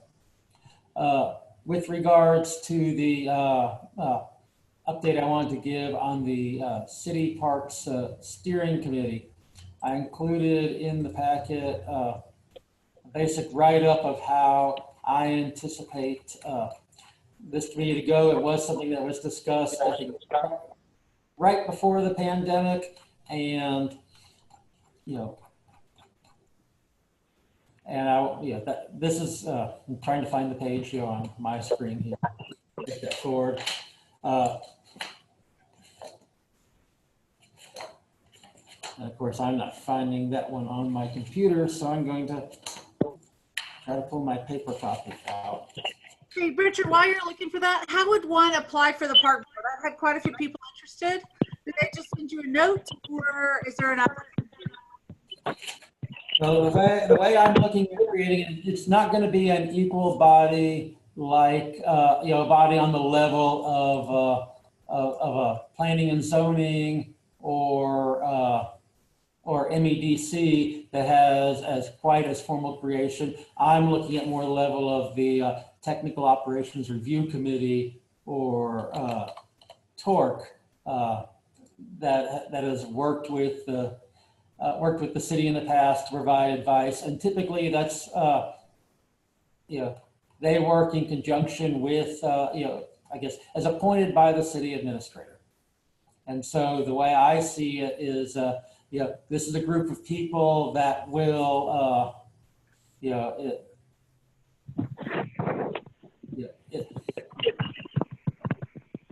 there, I think I finally found the page. It's a group that I, as city administrator, would report, would appoint. Their main purpose would be to provide independent advice to the city through the Public Works Director. The Public Works Director also serves as the Parks Director and is responsible for park operations and maintenance and improvement. And so those fall under his jurisdiction. They would be in the independent group to provide that advice to the Public Works Director related to the park operations, maintenance, and parks. They can function as a conduit within the community for interaction on communication at the parks, with the parks, between the parks and the city, and also be in touch with city residents, who they might meet on a daily basis, whether they're at the parks or throughout the community, and to communicate, what the observations of those people or perceived needs are from residents back through Public Works Director, and ultimately for me as a city. What I see as the requirements to serve on the committee is they should either be a city resident or a non-resident with significant parks involvement in it. but they should also not be a current city employee or city official. That way that, you know, they're not being a current employee or city official is so that they can give independent advice. Why I'd be willing to consider a non-resident with park involvement. We sometimes have some groups such as the Rotary Club who have significant involvement with city parks such as Memory Park, or we have, you know, Lions Club, and there may be other groups that may from time to time be heavily involved with the city that could involve a park. And that's just why I think there should be some room there for someone who might be a non-resident, but might be the right person to appoint. I'm looking to appoint a committee size of 5 persons, you know, and to be appointees, you know, should be representative of various communities within the city, you know, be familiar with the parks. You know, the city's public works director would serve as the chair of the committee. I'd have the committee meet at least quarterly, more often when necessary at the call of the committee chair. Again, the public works director. Recommendations made by the committee should be considered by the public works director and city administrator for planning and implementation purposes, you know, as appropriate. You know, one of the key points where they can come in handy is, you know, when we're looking at what items should be added to the parks, what should be budgeted for the parks. You know, we recently did some work on the basketball goal at Homecoming Park. You know, if we were to consider a full-size basketball court at a park at some point, you know, the Parks Board could be involved in, should we include that? Where would it be most effective to include it? And things like that. And so I wanted to get the general concurrence of council. And if I have that off of this general direction, then I would move forward with that. I would say for people interested in serving, send me those names. I'd be happy to take names, and to, I guess my greatest joy in this would be is we would have more than 5 people who would be interested, and the tough decision would be figuring out how to whittle that list down. And so, do I have any questions or comments from council on this? Nope, I'm glad to see it forming. That's good. I make a motion that we accept this agenda item as it's written. Second. It's moved and seconded that we accept this this agenda item as presented. This motion is debatable, amendable, requires majority vote. It's now open for discussion. All those accepting this agenda item as presented, say aye. Aye. Aye. Aye. Those opposed, say no. The ayes have it. The motion carried, and we will accept this this item on the agenda as presented. Thank you. I will definitely prepare to move this forward within, you know, my intent is to move forward within the next month. And Good. so we can get that going. And as I said a moment ago, if council has suggestions, you know, please send those to me the next couple of weeks, because I want to have it off the ground in early January. Okay, and in recent months with the pandemic, what I've been doing is providing the summary of the city departmental reports. Tonight, because we have some of the new council members have taken place, I'd like to have each department head briefly present their report to make sure all those on council can just, even if it's through the magic of the internet, just have that interaction with those department heads briefly tonight. And so I'd go ahead and move on to the next item, to the court report, and have our court administrator provide her report. The next one is Public Works. Okay, I'm sorry. Then so Kim gets a brief reprieve. Hey, Richard, I want to give a big shout out to Public Works, Mike and Jack. All the guys were there on Saturday. They had heavy trash day and then rolled right into Light Up the Park, and it was outstanding. We estimated around 600 people, which is just a few years ago, there was 12 people at Light Up the Park. So, and we have 47 poles and 45 were decorated. That's outstanding work. So great job. by Becky and the city promoting it. It was wonderful. So thank you, Mike McElroy and your team. Oh, thank you. I'll roll right into my report. I'll keep it brief, just hit on a couple of quick topics. We set the historical marker at the Addison Gandy House for the dedication ceremony. On the parks, we installed 4 Texas flag benches at Cedar Break. We set new yield to pedestrian signs at Memory, and the Fernland docents reported 855 visitors and provided 60 tours. We replaced all the district's beacons throughout the city for the district's app, and us as well as most city employees, I think only a few missed it, attended the CPR and AED training put on by the Montgomery Fire Department. Are there any questions related to the report? Yeah, Mike, streets. Do you have a schedule, what you guys anticipate doing next year on street repairs? Well, so we have a, I wouldn't call it a schedule, but we have a list.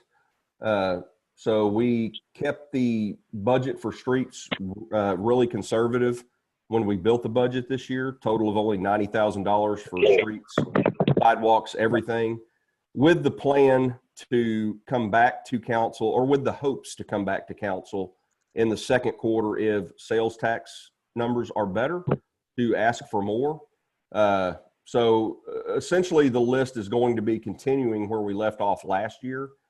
We had to put a hold on the list that council had already authorized the county to repair. So we're going to continue with that list and then add the next one on the list of importance would be Buffalo Springs Drive between 1097 and 105. So we do have a plan.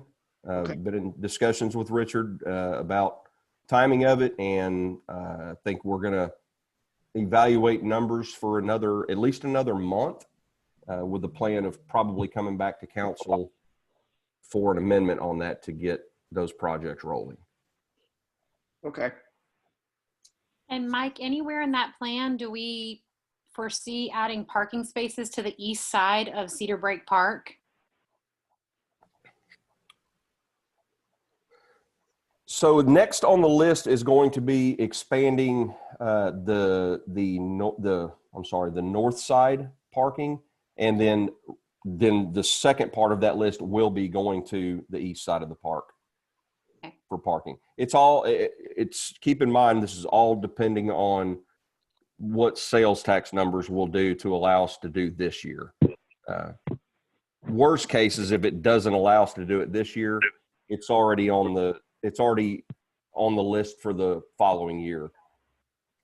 It was tough at Light Up the Park to even maneuver. So I know that will be a awareness one that comes up, but yeah, it's a great event, and I commend you guys on doing such a great job on pulling it all off this weekend. Well, and I'm glad that we did add the parking that we did this year to Cedar Break. We added several spots, expanded some lots, and added a complete new one. So that was a plus. But yeah, it's parking over there is a hot spot. Even on normal summer days, I've driven through there with my family and had to circle it twice to find a parking spot. So yeah. Has the city considered partnering with Cheatham? I mean, recently he put up signs in his lot there that say that anyone that's not associated with his business that he'll tow. So have we talked about partnering with him to utilize his spots for events like Light Up the Park?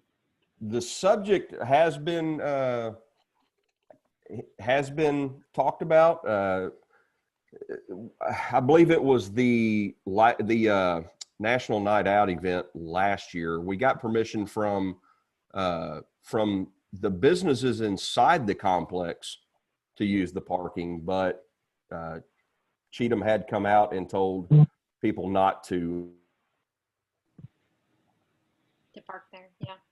Not to park there. He didn't because he was the owner. He didn't. So we haven't discussed a partnership. That's something that we could bring up and see if he would be open to it. Sounds like a topic for the Parks Committee. There you go. Hey, Mike, one thing I want to say, Mike, a lot of people have told me about they like the flag that's flying out there at Cedar Break. So they look good around, I think it's what, 10 flag there? Yeah, well, so we can't take any credit for that. That's actually, those aren't our flags. They're, okay. no, that's actually Cheryl Fox that takes care of that with Okay. the civic club / garden club that takes care of that. Okay, I bought the 10 United States flag, or about 5 of the United States flag, and then gave her 10 of the Texas flags. Because she wants it for every Texas holiday and United States America holiday. Mm-hmm. That was a great idea. Yeah, it was.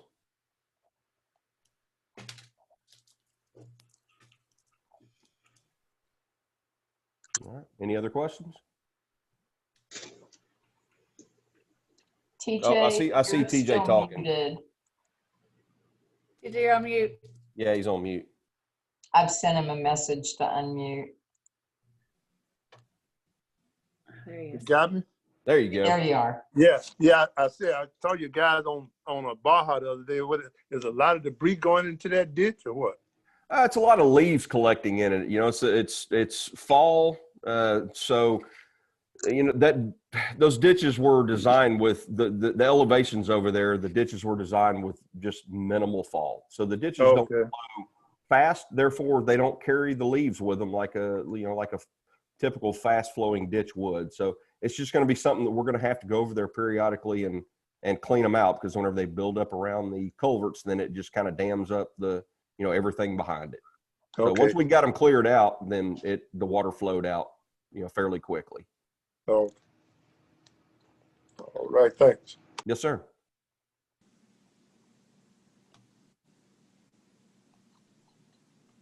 All right. Thank y'all. Thank you. Next up, Police Department. Chief? Yes, thank you. You guys have the report. I just wanted to highlight a couple of things. There's two things on this report that was kind of a concern, and we've been talking about in our command staff meeting, as the amount of accidents in that 1 month period and the amount of DWIs. Really, in 4.5 square miles, we shouldn't be having that many accidents in a month's time. So we're taking a look to see what those accidents were. And like most accidents, it's probably going to do with inattention drivers, just not paying attention. But we'll be taking a look at that. I guess you guys know we did our click it or ticket, and it started November 16th and went to November 29th.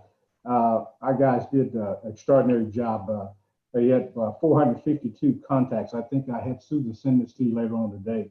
452 contacts, 12 arrests. Total in those arrests, 5 of them were felony arrests, and 7 of them were misdemeanors, including anything from narcotics to harboring a runaway to recovering. We actually recovered 1 runaway during one of those traffic stops. This click it or ticket money is some grant money that we normally get from the state of Texas to use to police our city, where we see areas where might need more police and more incentives. And so we use that click it or ticket money. We'll also be participating in their DWI safety program, because looking even during that month of November, 5 of those arrests were DWIs. And when you're talking, I report 9, and then 5 of those during that particular time was 5. That's quite a bit of DWIs rolling down 105 and down other streets here in the city. So we'll be taking a close look at that. We put out. Are those residents or are those people passing through? Most of them are passing through. Most of these are not residents of the city of Montgomery. Most of them are passing through on 105. And a lot of times you'll find intoxicated subjects. They'll be on 105 and they don't intend to be on 105, and that's how intoxicated they are. So we'll be taking a close look at that. I also brought up in our staff meeting, we started a new a questionnaire that's online today, and we'll be putting it on our it's actually already on the city's website. We'll be putting it on Facebook. It's a survey, it's a questionnaire, and it's a questionnaire about our police department, asking how we're doing. We'd like to know, things about our strengths, our weaknesses. This gives us a chance to put priorities on what we need to do. And so you can never get enough feedback. We have some other things on there where people can report traffic and crime and things of that nature, but you can never have enough of that. Some people said, well, don't put that on your site. But I believe that we should always know where we are. we're here, and citizens need to be able to know that they can get in touch with us, and that's one of the ways that they can do it. And we'll be taking those surveys. So that's going to be, it's already on our website. It'll be on our Facebook starting tomorrow. So yeah, we're looking for that feedback as well. Other than that, I think City Manager mentioned we've got the Christmas parade that's coming up this weekend. I think we're fully staffed for that. We're ready. We'll be going with all the COVID-19 pandemic so we don't spread this thing. We've got, I think, about 800 entries, maybe around 600. I think 2 vans dropped out later this evening. So other than that, are there any questions or anything? If we have 462 traffic stops inside the city limits, and I noticed today and earlier in the month that there's been an increased presence from DPS, are our numbers spurring on them to be inside the city limits? I mean, no, DPS kind of rolls around. I noticed I've seen a DPS officer today. The 452 contacts that we had doing that click it or ticket, all those contacts came from our guys. 168 of those were citations, and another 284 of them were contacts where they were either given a warning. But no, those contacts are all from our people. None of those are from DPS or any other agency. Hey, Chief, TJ, I want to just, for your information, maybe take a look at, that street coming between Chick-fil-A and Chipotle? Yes, sir. You know, to 105. It's not a stop sign there. Should it be? Talking to TxDOT about that, we're trying to get a red light a little bit further down. If you put one right there, it complicates with all those red lights because you've got another one right there at Lone Star, right there. By so you're going to get too much stoppage there. But if we can get a light back down a little bit further, we will be able to kind of control that traffic there. Okay, because I know that's a spot, and we've had at least 4 accidents there. So that's one of the areas we're looking at on these accidents as well. Yeah, I know, because people coming out of there from Chick-fil-A, they just roll on out there because it's not a stop sign. Yeah, and then they're coming out of Kroger's, and it's dangerous. Yeah. All right. TJ, on that road you're talking about between Chipotle and Chick-fil-A, I believe that's not actually a city road. I think that's a private road the developer maintains. Yeah, that's correct.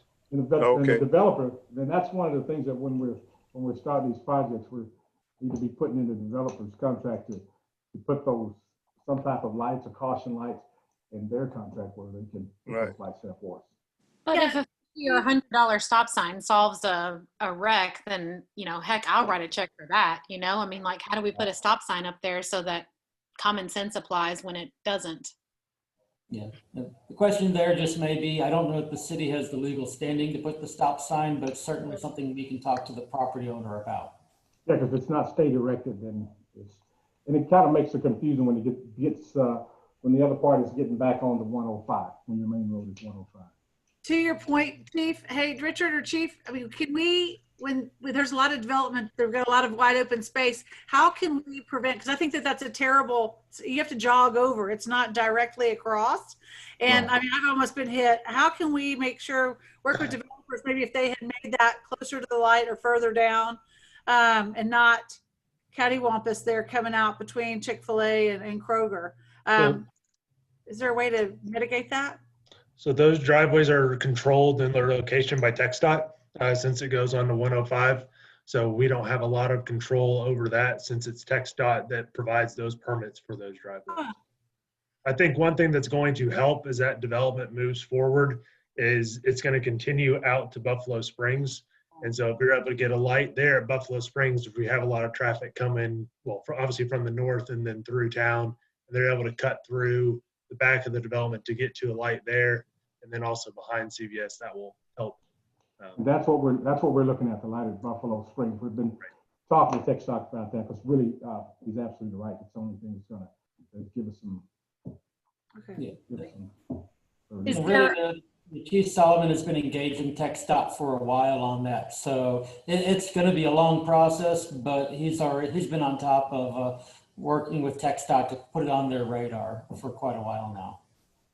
Is there a plan for the city to finish out that road then that comes behind or beside Kroger to finish it all the way through to Buffalo Springs so that if people were coming out of the Kroger and wanted to head west back towards their home, is there a way to mitigate traffic where they don't have to get on 105 if we just completed that road through? So that one's also a developer. Okay. So behind the Blue Wave, the car wash, that's a developer street as well. So, I think, that's something that we can definitely, as they look at another pad site that gets developed on there, requesting that they connect that driveway all the way through as part of it. And, just as one of the things that when the Montgomery Shops property was going forward, one of the items that was discussed at the time was one of the conditions of having them put up funds to do the traffic study and kind of expedite the traffic light at that corner. That was one thing that went out of the negotiation. Instead, they ended up paying for a portion of the lift station project. So it was discussed and kicked back, but that was one of the things that we did switch out back when that was done. So, but continue to look for opportunities like that when developers come in.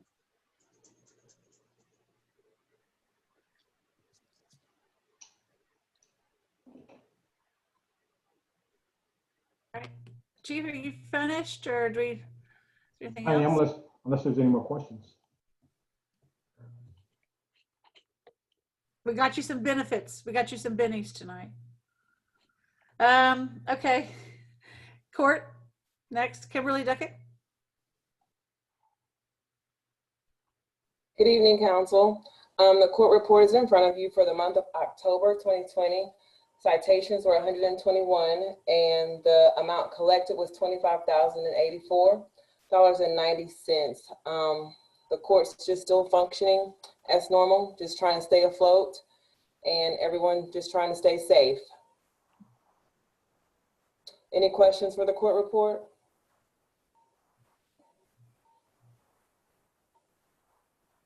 I guess question back for the chief, how do you think that the drastic decrease for 2020 for police revenue will affect 2021 and beyond? When you say police revenue, I think we've done pretty good here in the city of Montgomery. When other departments were having trouble, we've done pretty good. Matter of fact, we are just about fully staffed, which has given us, our guys are out doing a really, really good job. And so we're fully staffed. We're still getting, this year's budget, we increased our training. We're starting to go to that training. So when you say revenue, I don't think we've had a problem. I don't think we've had a problem. So I guess I'm just saying, like in 2018, the number here is $506,000 of citations. Mhm. In 2019, it's 406, but 2020, it's 220,000. So we're looking at. Oh yeah, now if you're talking about on citations, absolutely, because we were not only in citations did that go down. We even with the district attorney's office, the county jail, we've not been able to put people in the county jail like we would normally do because of COVID. So a lot of the things that's happened with COVID has we're taking warrants now on people with drugs. We're now letting those people go and we're doing warrants on them. So everything has changed when you start talking about COVID. And so, and when COVID started, sure, we had to be careful about the vehicles that our guys were approaching, who they were, and all those types of things. So yeah, But what do you think is going to be the biggest thing that we lose when we've lost $200,000 of that income? What's the biggest effect it'll have on us for the next year or 2 years looking forward? I think mainly, like we're talking now, we've got a new traffic trailer. So I think so it's a lot of stuff that we do with the money that we do with court has to do with traffic.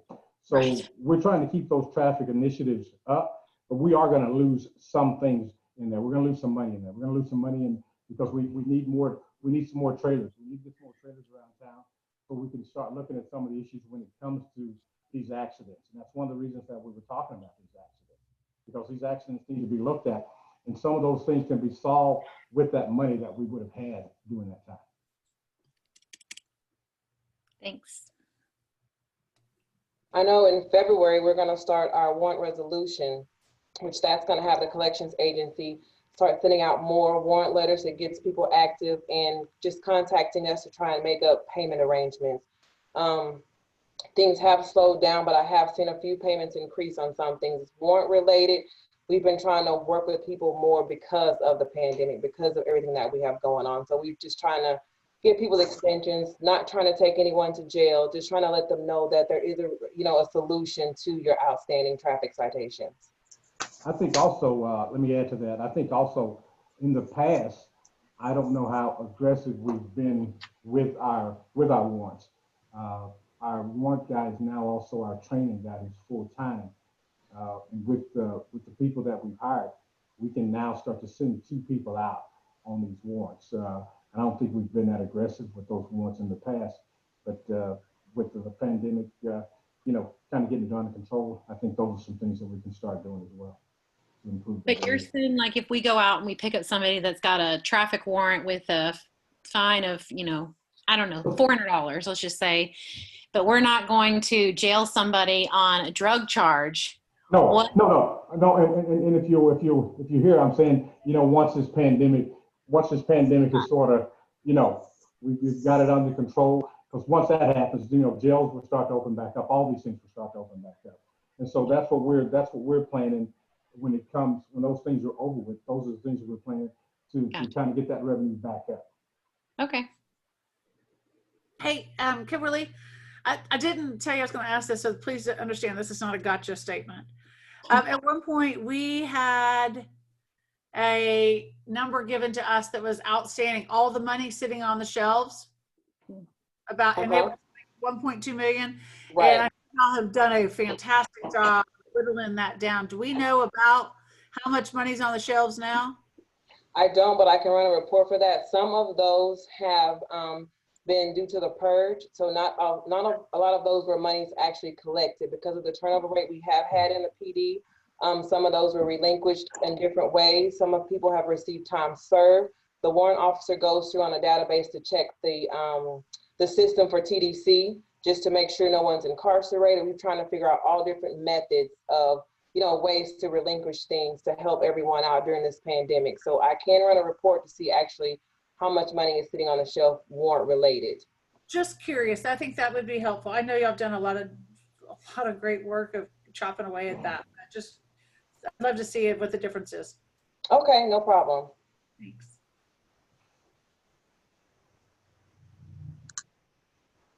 Any more quick questions? All right, next up, E, Utility and Development Report. All right, I'll just touch on that real quick. On the first page of that, we've got the chart broken down of where the sources of revenue are. More items, it isn't just utility revenue. There's also various permits or other revenue that kind of comes in through the front desk of the city. And so we have that detailed out. We worked in the last couple of months of breaking that out so that there's no large miscellaneous type category. I think it's all pretty self-explanatory. On the next page in the arrears category, pretty much anything older than 60 days or older is on a long-term payment plan. In the 120 plus, I think there's a couple accounts with smaller balances that are disconnected accounts that we're working on following up on. But by and large, these are all on a payment plan, and and our billing system accounts for the payment plan into the system as well. With the permits issued, you can see that there's still some consistent building permits for building, plumbing, irrigation. Well, building, plumbing, mechanical, electrical, those are all primary type permits engaged in new residential commercial construction. We had one more water account connected and disconnected this last month. It ends up being a lower spread than we normally have. The definite uptick on active water accounts has been seen over the last couple years. I think everyone's familiar with the residential growth in this area, and we know that is much more likely to increase than to decrease unless there's some large economic driver that puts a halt on building in the near future. We have the pumpage report for city accounts and park accounts that we use the previous month, the last month, and then the same month a year back. October 2020 was much less than October 2019, for the pumping at Memory Park, which is our largest use of water. And this fall, we've also had a bit of a drought this fall. November's numbers are probably going to be fairly high on that as well. And so does anyone have any questions on the utility report there? Richard, will you be considering the water usage at these specific areas when considering new ideas or changes for the parks going forward in the future with this park team? Well, anything related to the parks, I'll certainly consider. If someone has ideas in terms of how to maybe more efficiently apply irrigation, or that's definitely a plus. If they're looking at suggesting something that is a more water-intensive use, I don't necessarily think that's prohibitive, but those items have to be considered on a case-by-case basis. Well, I know you mentioned, the possibility of a full basketball court at Homecoming Park, and there's no water usage. So is the park being utilized? Is it just because the houses are so close right there that the people utilizing them are going home? And will we consider putting additional city funds into that park if it's not being utilized according to the water numbers for the restrooms? And I don't know, we don't want to go in there and have everybody turn the water on and leave it running either, but Well, when I made that example related to the full basketball court, I wasn't being specific that it would be necessarily put at Homecoming Park. I was just I started the reference with, we had done some repairs on the half basketball court that's there. And so I was meant to use that more as an example. Homecoming Park has a smaller footprint than, say, Cedar Park. It's an entirely different use pattern than we have at Memory Park, because Memory Park's not a play park. I do think what you say about it being in closer to the residences means less people are likely to use the restrooms there because they're already closer to home. But I also know we do get use of that park. But I also think it's true that we have less people living in the immediate vicinity of that park.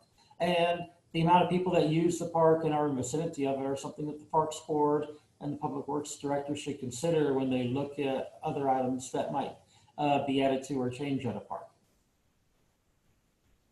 I feel like in regards to Homecoming specifically too, that Lincoln Elementary playground serves as a dual purpose there, alternative for people that live in that area for more park stuff. But in consideration, I just wondered if this water usage would come into play when discussing what to do or plan about parks. If we're utilizing more water, I would assume that means is getting more traffic. So then we should put more money where we're getting more traffic. We should bolster that park.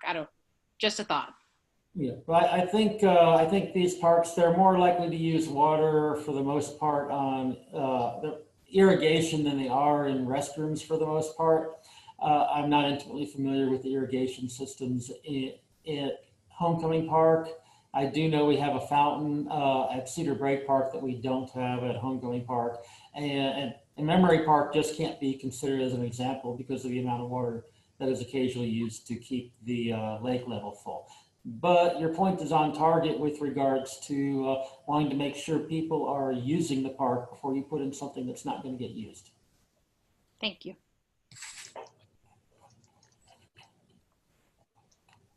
If that's all the questions, then I'll be happy to let this go to the next presenter. Next one is water report. Michael F. Good evening, Mayor and Council. We have your October operations report. If you go to page 3, we have 5 district alerts this month. Apologize. The top ones, we had a number of power outages causing us to be called out. Below that, we had a high wet well due to a bad float, which we were able to replace that and get that up and going. Third one, we have overload failure. This was due to some debris getting down in the sewer line. Luckily, that was a rental pump that was from a contractor. So we were able to get another rental pump out there. The fourth one down is just a high level. We had to reset the equipment, monitored it. Everything was fine. No major issues there. And then on the very last alert, we had a leak at the wastewater plant. This is our non-potable line that we had a contractor come in and put together. And they were able to come out and do a warranty repair on it. So there is no cost out of pocket for the city. Page 4, we have your wastewater plant flow detail. Flow for the month of the period between September to October is 4,934,000 gallons. Daily peak flow was September 23rd with 337,000 gallons, and your daily average flow was 164,500 gallons, bringing you to a 41% of your permitted capacity. So you're very healthy there. Page 5 is your effluent sampling chart. All samples were in compliance for the month of October. And page 6 is your water report. We pumped a total of 12,546,000 gallons, plus a total of 288,000 gallons, and sold a total of 11,645,000 gallons, bringing us to a 95% accountability. And just beside that, you see the city's connection count. And page 7 and 8 are supplemental charts with 13-month history with your groundwater production and your water accountability. And unless council has any questions, that's all I had to report tonight. Michael, I'm sorry, I'm just going to be that person tonight. On page 4 of your report, on the 23rd, I know it's because of rainfall, but we're really close to the 90% permit. And with the increased growth trend for the city, do we have any kind of concerns or? No, that's actually just due to a rainstorm, and now how they calculate that for the month is they take an average of all your days. So what we report to the state is the 164,000 daily average flow. Yeah, so they understand there's spikes due to rainfall and infiltration. So that's not going to cause us any issues as far as growth of the city goes. Awesome. Thank you. All right, you're welcome.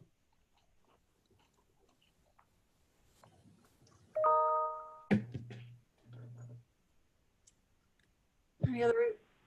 We'll move right along to the G, financial report and quarterly investment report.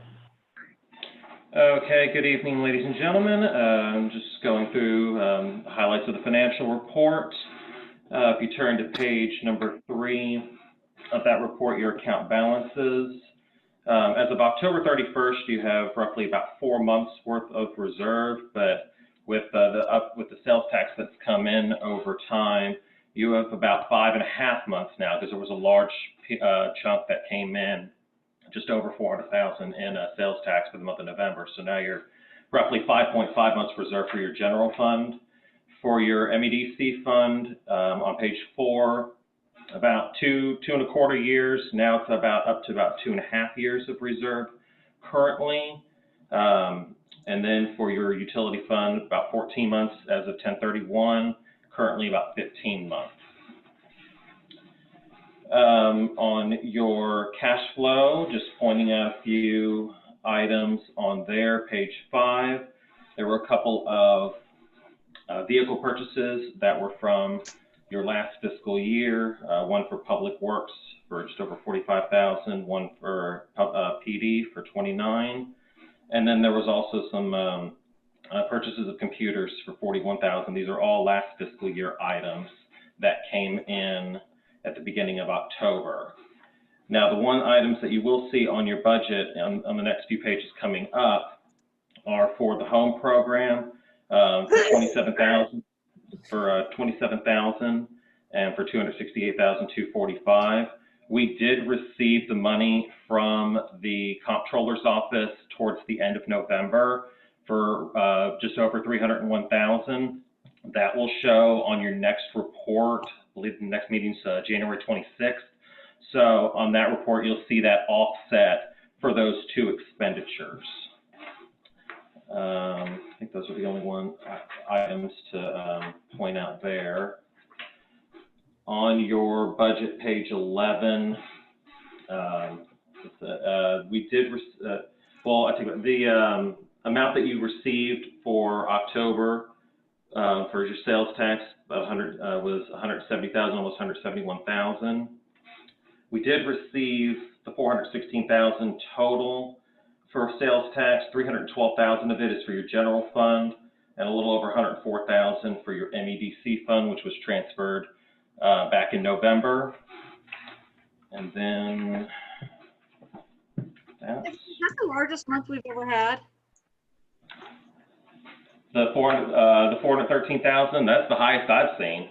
Yeah, that's substantial. I haven't seen that before. Okay, I was just curious. That's Yeah, fantastic. Mayor, I've got a chart that I have access to that goes back to 2011. That 416,557. The only month that shows up higher is the month that we incorrectly received money from HEB. So it's the highest month probably in the city's history. Certainly, once you go back, because going back 10 years, that doesn't touch what we do today. And then the only other thing I have is just the quarterly investment report for period ending September 30th. This is just for y'all's review per quarter of all your investments and CDs along with your pledged securities.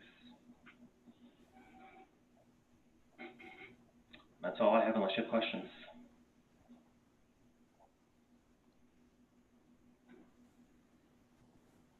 Okay, thank you, Anthony. Appreciate it. Great job. You're welcome. Thank you. Okay, engineers report. Chris Rosnowski. All right, good afternoon, evening by this time. Going through our report, I'll hit the highlights. Please stop me if you have any questions. Regarding the Baja Road projects, that is still in state Department of Agriculture desk review. So grant work's following up every few weeks, and so far it's still sitting. So we're still waiting on that. The downtown waterline project, we had the pre-construction meeting this morning. So we're working with the contractor to get schedules and then get notices out to all the affected residents along the route and business owners to start that communication process with them. The plan is to send them out kind of a blanket notice to everyone along the route.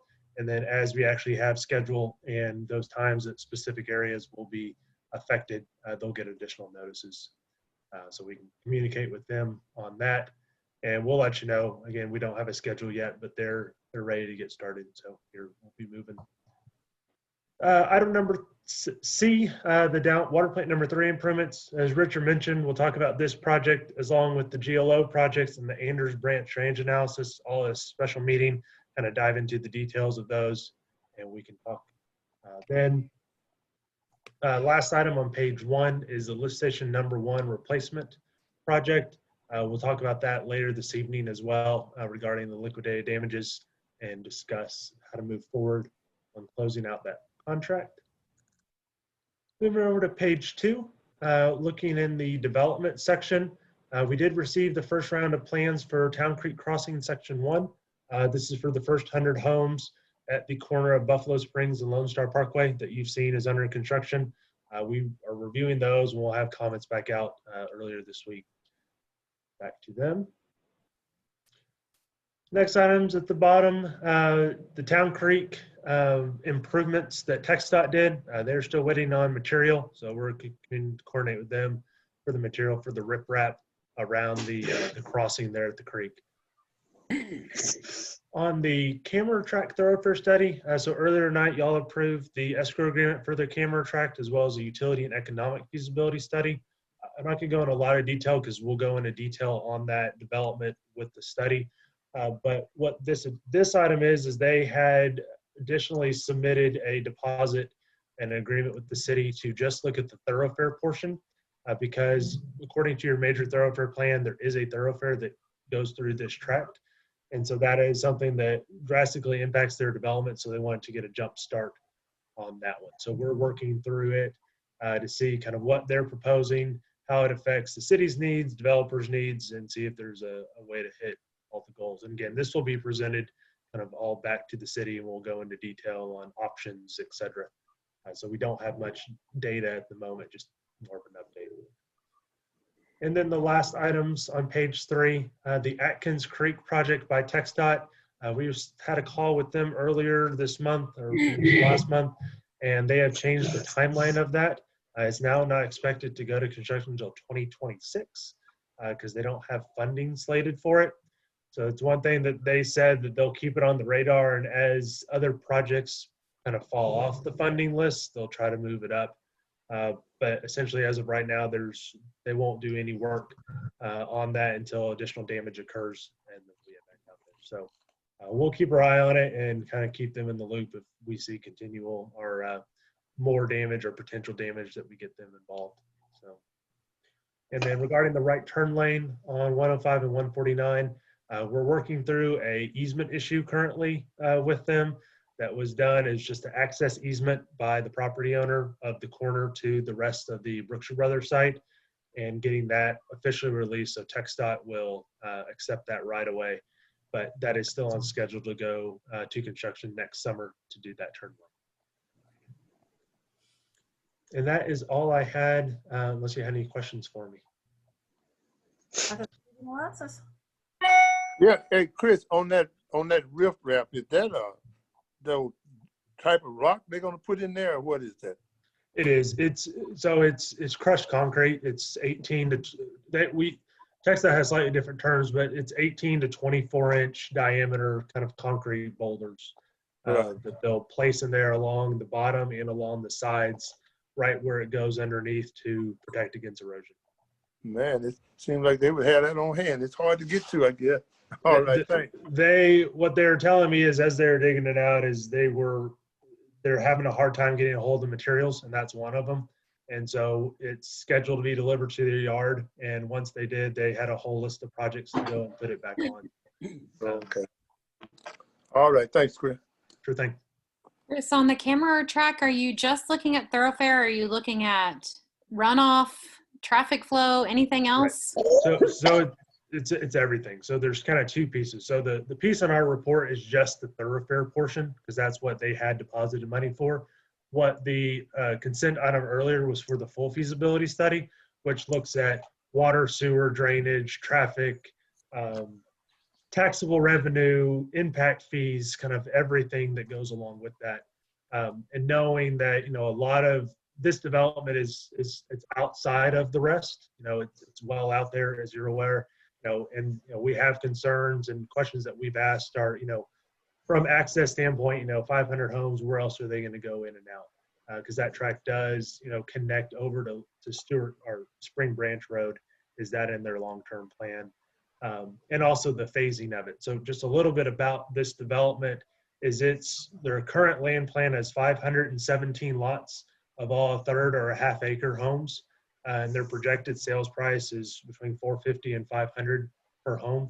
So it's a substantial development if the land plan doesn't change. But there's a handful of things. The other thing that we'll look at is kind of regionalizing facilities. So they're going to need a lift station to serve them, how that lift station needs to be located, depth, size, et cetera, to be able to extend out to existing people in the city along Old Plantersville, as well as other potential future development to be connected to. So we don't end up with a bunch of small lift stations around just to serve a handful. Well, and I noticed that there's a pipeline that runs through that property too, with that would give them a potential right-of-way access to Old Dobbins, Plantersville. So even that as a contender for another exit. Right. And so their track goes all the way to Old Dobbins, Plantersville as part of it. But typically pipeline companies do not allow a whole lot within their right-of-way regarding roads, and getting even utilities across them is a process. So in their current land plan, it's just kind of a green space that runs through the middle, and they have a couple streets they cross. But that's something that we're looking at with the thoroughfare alignment portion of it, is how to work between the railroad and the pipeline company and the existing roads to get it all to fit. Because what they're proposing is to kind of shift the major thoroughfare along Old Plantersville Road instead of through the middle of their tract, as it was, from a high level drawn up. And the worry is being able to connect that back to 105 at Lone Star Parkway, that you can actually make that work. So that's what we're looking at. But so you're talking about connecting Old Plantersville Road back to behind the ag barn, back towards essentially new streets. Nothing that exists today. But we'll definitely present that kind of when we have those options back to you. Thank you. Good thing.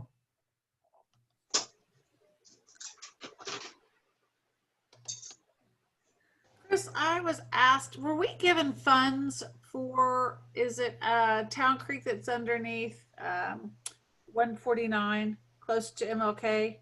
The first little bridge, not the second one. We were given, did we clear that out? Do we use those funds? No, so those are the GLO funds, and that's what we'll talk about in the special meeting to see kind of how we can best utilize those funds. Perfect. Again. Okay, thank you. Mm-hmm. Hey, I noticed also that you have some floodplains in your packet here, Yes. but none of those floodplains run through. You stop them at the city limits on that southwest side. So have we looked at the floodplains that run through the camera track with all that water on it? We will, and let me turn on my maps here. Yes, that'll be something that we look at and see where it's proposed to go. There is a divide, so everything on that side of the railroad tracks goes the opposite direction than Town Creek, etc. Right. But when I'm looking at the floodplain map right now, the only true kind of FEMA-defined floodplain is a very, very small section on the southern boundary of that tract. But that doesn't mean that it changes their need for a drainage study, et cetera, and how they're going to handle their drainage. But as far as floodplain goes, there's not a lot on that property right now. Okay.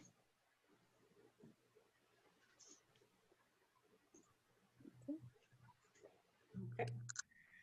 Thank you, Chris. Good Move thing. right along to I, sales tax reports. All right. Ryan Fortner contacted me separately that he had a family emergency and had to leave. He was here earlier in the meeting, and it doesn't look like he got back on, so I'm going to reschedule him. Richard? Oh, did you make it back on, Ryan? Yes, I did. I'm sorry, I am back from that. Yes, sir. Okay, well, then you're up. Thank you so much. And thank you for going to bathroom, Richard. Sorry, we had a hot water heater go out, so we had to fix that real quick. Good evening, everyone. Everyone should have an electronic copy of the December sales tax report notated for November. Ryan, we didn't get a November report, and the October report, I had emailed you back asking because you still had a confidentiality measure or mention on the report you said was public, and so I didn't get anything back from that. So we didn't. I sent, well, Richard, check, I'll go back and check my email, but yesterday I sent both the public and the private November reports. I think it was around maybe 10:45 in the morning. Okay, I'll check my email, and for council, whether I track that down in my junk mail or have to get it back from Ryan, I'll make sure it gets out tomorrow. Well, how would you like for me then to proceed? Because I only have in front of me the most current report, which I guess you guys do not have in front of you. I can read from it and go over it, or I can defer, whatever's the pleasure of council. Why don't you give us just a brief overview, and then maybe we can reschedule for the next regular council meeting and go over it in detail. Not a problem. And I heard early in the meeting that maybe another meeting, possibly December 22nd or at some point in time, that would actually be more beneficial because we're not going to receive the December statistics or the allocation information until tomorrow from the state. So that's why we're going through just November now. So I will hit the highlights for November. When the council decides to re-meet again, should they re-meet in December, I'll re-present this report, and in December we'll do a side-by-side. And so my apologies for that, council. I should have followed through on that. I was not aware that you didn't have that report. We'll fix that going forward. But I will just go over just some brief highlights for you all, and then we will touch on this more in depth when we meet again later this month. When we look at our sales tax filers for each month in the city, we like to do a 13-month rolling comparison. And in November of 2019, the city showed 2,229 sales tax filers, okay? And that was e-commerce and physical on the ground. We've been monitoring the number of those allocations and those sales tax filers with COVID. It's been a big deal. This year, November of 2020, there were 2,073, so that was a 7% decrease. But As I'll highlight for you all in just a moment, it actually did not make a bit of difference at all. So there was less sales tax filers, but you actually had some significant increases in your sales tax receipts. For your calendar year, and again, this is only through November because we do not have the December information yet. That comes to us tomorrow. You have received $2,542,582.21 in sales tax receipts. We have been monitoring your 25 taxpayers for a 12-month rolling average. And as I had mentioned to you all, we're starting to see more and more e-commerce come on there. And that's not only indicative of the times, but also of the fact that we are moving heavily into a convenience-based society, and businesses are acquiescing to the idea that consumers would very much like to sit at home and make their purchases and do curbside delivery or have delivery to their home. And so, which benefits both, you get the e-commerce and you get the physical commerce.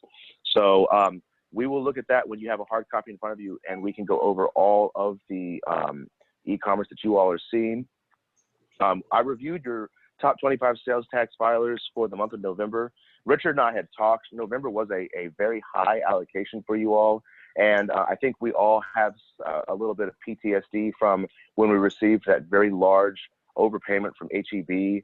And so now when we see these large drops of sales tax from the state, we all just kind of wait with bated breath to make sure that the money is actually property of the city.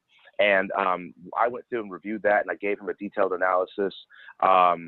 Kroger, just for example, remitted $119,000 to you all, just that one business, okay? And we're not going to go into every business, but I'm just saying that there has been grocery stores, all of your grocery stores, all of the grocery stores and all the clients that we have done increasingly well. In fact, grocery stores are one of the highest performers now, next to Amazon, in all of our clients. And so in your top 25 taxpayers, just for the month of November, they remitted almost 70% of your sales tax allocation, just from 25 businesses. So the ones that you have in the district that are doing well are doing very, very well. You're seeing high dollars come in from Lowe's Home Improvement Center, pardon me, which is strictly online based. So we are again, pardon me again, we are reviewing the accounts that we know that are on the ground versus what we know that are in the sky. And we are making sure that the monies that you all are receiving are not coming to you in error, but this month we did verify everything and you guys are okay. Next month, excuse me, in a few weeks, we'll go over the side-by-side comparisons for October and November. We did, as we do for you every single month, look at your nexus. So that's, where the dollars are spent. Is it spent at home? Is it spent on a phone? Is it spent at a cash register? And currently in November, there was 105 businesses that reported transactions within the city that were physically located there. That could be one transaction, that could be 200 or more. Then there was 1,968 e-commerce related businesses that reflected transactions. And again, that could be one transaction or more. So currently, as of November, 96% of the revenue stream that you all receive from your sales tax allocations is e-commerce based. And that is something that we don't ever expect to change. We absolutely are rooting for the hard corner retail. But e-commerce is here, and it is going to just be a big benefit to you all. And I mention this every time I speak with you because I've watched this number go from 88% now to 96%. In November, your allocation, this is what Richard and I were looking at earlier that we confirmed was legitimate, $416,557.44. And that is a 36% increase over 2019. So as I mentioned, you had less taxpayers filing sales taxes over 2019, but you brought in almost 40% more revenue. So, and it's verified and legitimate, so we're okay with it. We're showing a mean allocation each month that you receive of $266,000. So if you ever wanted to just, back of the envelope, try to put together what are we gonna make in the next 3 months? You could use easily $266,000 as a baseline and expect to exceed that. And then I know that you can't see them all, so we'll go over them when I meet with you later this month again. We've updated all of your graphs. We are working with the state to kind of get their opinions and Dallas Fed's opinions and everyone else's opinions on 2021. But I think everyone is, I mean, there's a lot of analysis out there, but I think everyone is kind of just holding their breath. But looking at the city, when we look at 2020, your month-to-month variance, the city did very well compared to 2019, and that's in the midst of a pandemic. Your non-quarterly months, of course, you're going to show lower revenues because you have businesses like, for example, Kroger's that remit every 3 months. But when we look at the city as a whole, you had 1 month, which was September of this year, which was 62% below last year. And the only reason that it was so was because last year in September was when you got that large drop from HEB. Other than that, you've only seen a 3% decrease in your sales tax revenues month over month when we compare them against 2019. So in the midst of this terrible COVID-19 pandemic, the city has done very well with your sales tax receipts. So with that said, and I will run a current, the city will not release again that information to me until tomorrow. I will run a current analysis for the e-commerce. I know that we have discussed Amazon. We've discussed other individual businesses that I send Richard. I'll run that analysis for you all and have it ready for presentation at your next December meeting. And we will again go over in detail November and December side by side.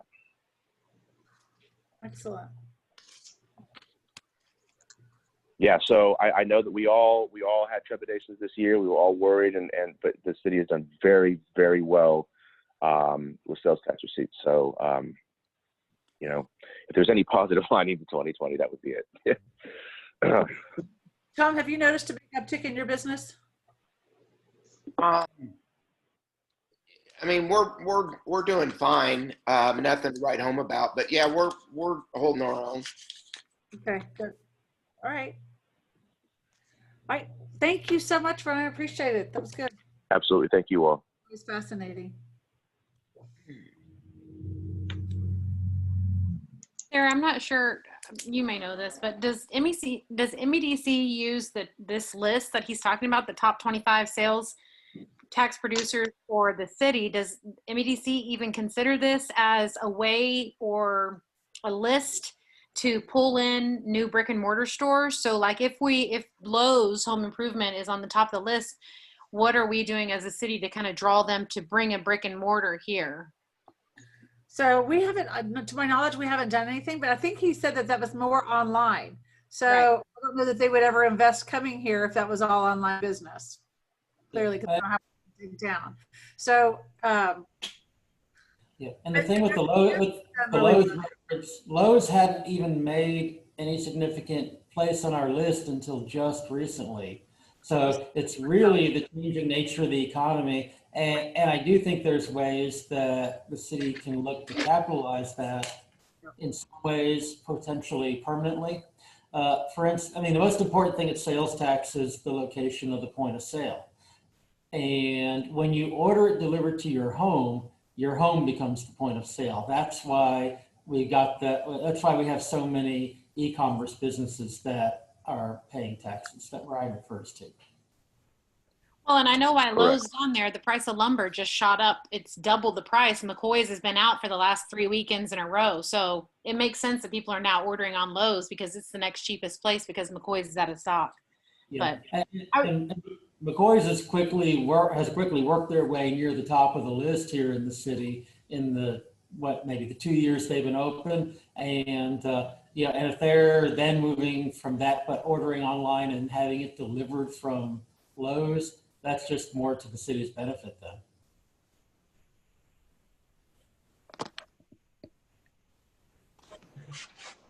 Mayor, are we finished with the departmental report? I believe we are, Mr. Wilkerson. Well, I move to accept the departmental reports as is. Second. It has been moved and seconded that we accept the departmental reports as presented. This motion is debatable. Amendable requires a majority vote. It is now open for discussion. And I have Tom Cronin as second. That's correct. Okay, thank you. All those in favor of accepting the departmental reports as presented, say aye. Aye. Those opposed, say no. The ayes have it, the motion carries, and we will accept the departmental reports as presented. Number 15 on your agenda, consideration of possible action regarding adoption of the following resolution.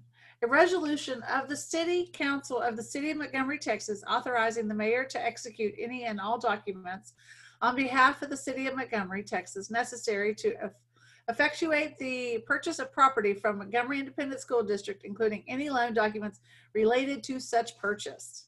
It's been a long time coming. Okay, and the city council previously approved of several transactions separately, including to borrow funds from the MEDC to complete the purchase of land from MISD. Also authorized the mayor to execute all documents to complete each transaction. The purpose of this item is to clearly state all of these within the context of a single city resolution, which will help us get this through the final title closing. And the attached item was prepared by the city attorney. And so we're looking for, the recommendation is to approve the attached resolution to go ahead and tie all this up and to be able to finish getting it through closing. Make a motion to accept it as it's written.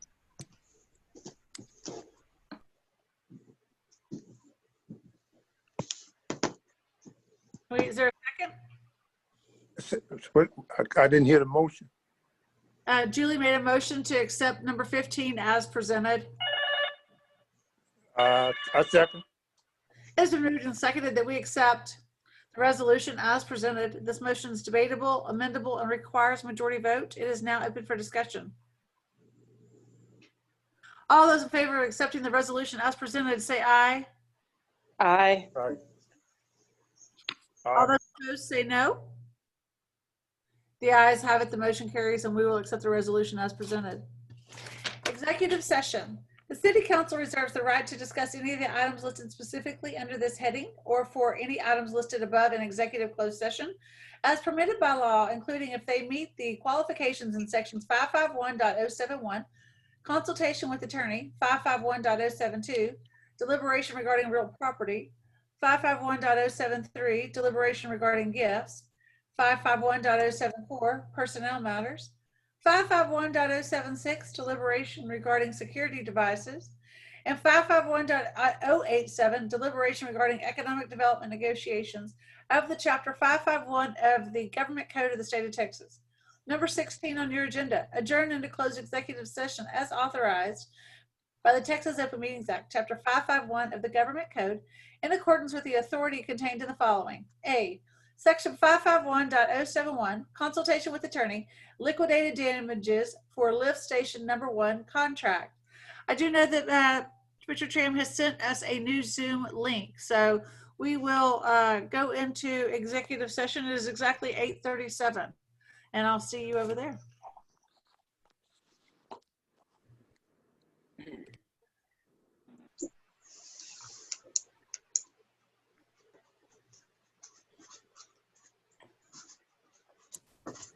We got Carol back though. Yes, we did. Lord help us. Here's Tom. Tom, Kevin, Julie, Carol. Okay. I think we're in TJ. Okay. All right. It is 9:11 and we will reconvene back into regular session. Possible action from executive session. Number 17. Consideration of possible actions if necessary on matters deliberated in closed executive session. We are taking no action at this time. I will entertain a motion to adjourn. So moved. Seconded. Is there any second that we adjourn? All those in favor say aye. Aye. Aye. Those opposed say no. The ayes have it. The motion carries. It's 9:11. We will adjourn this meeting. Thank you very much. Have a great week. Good night, everyone. Good night.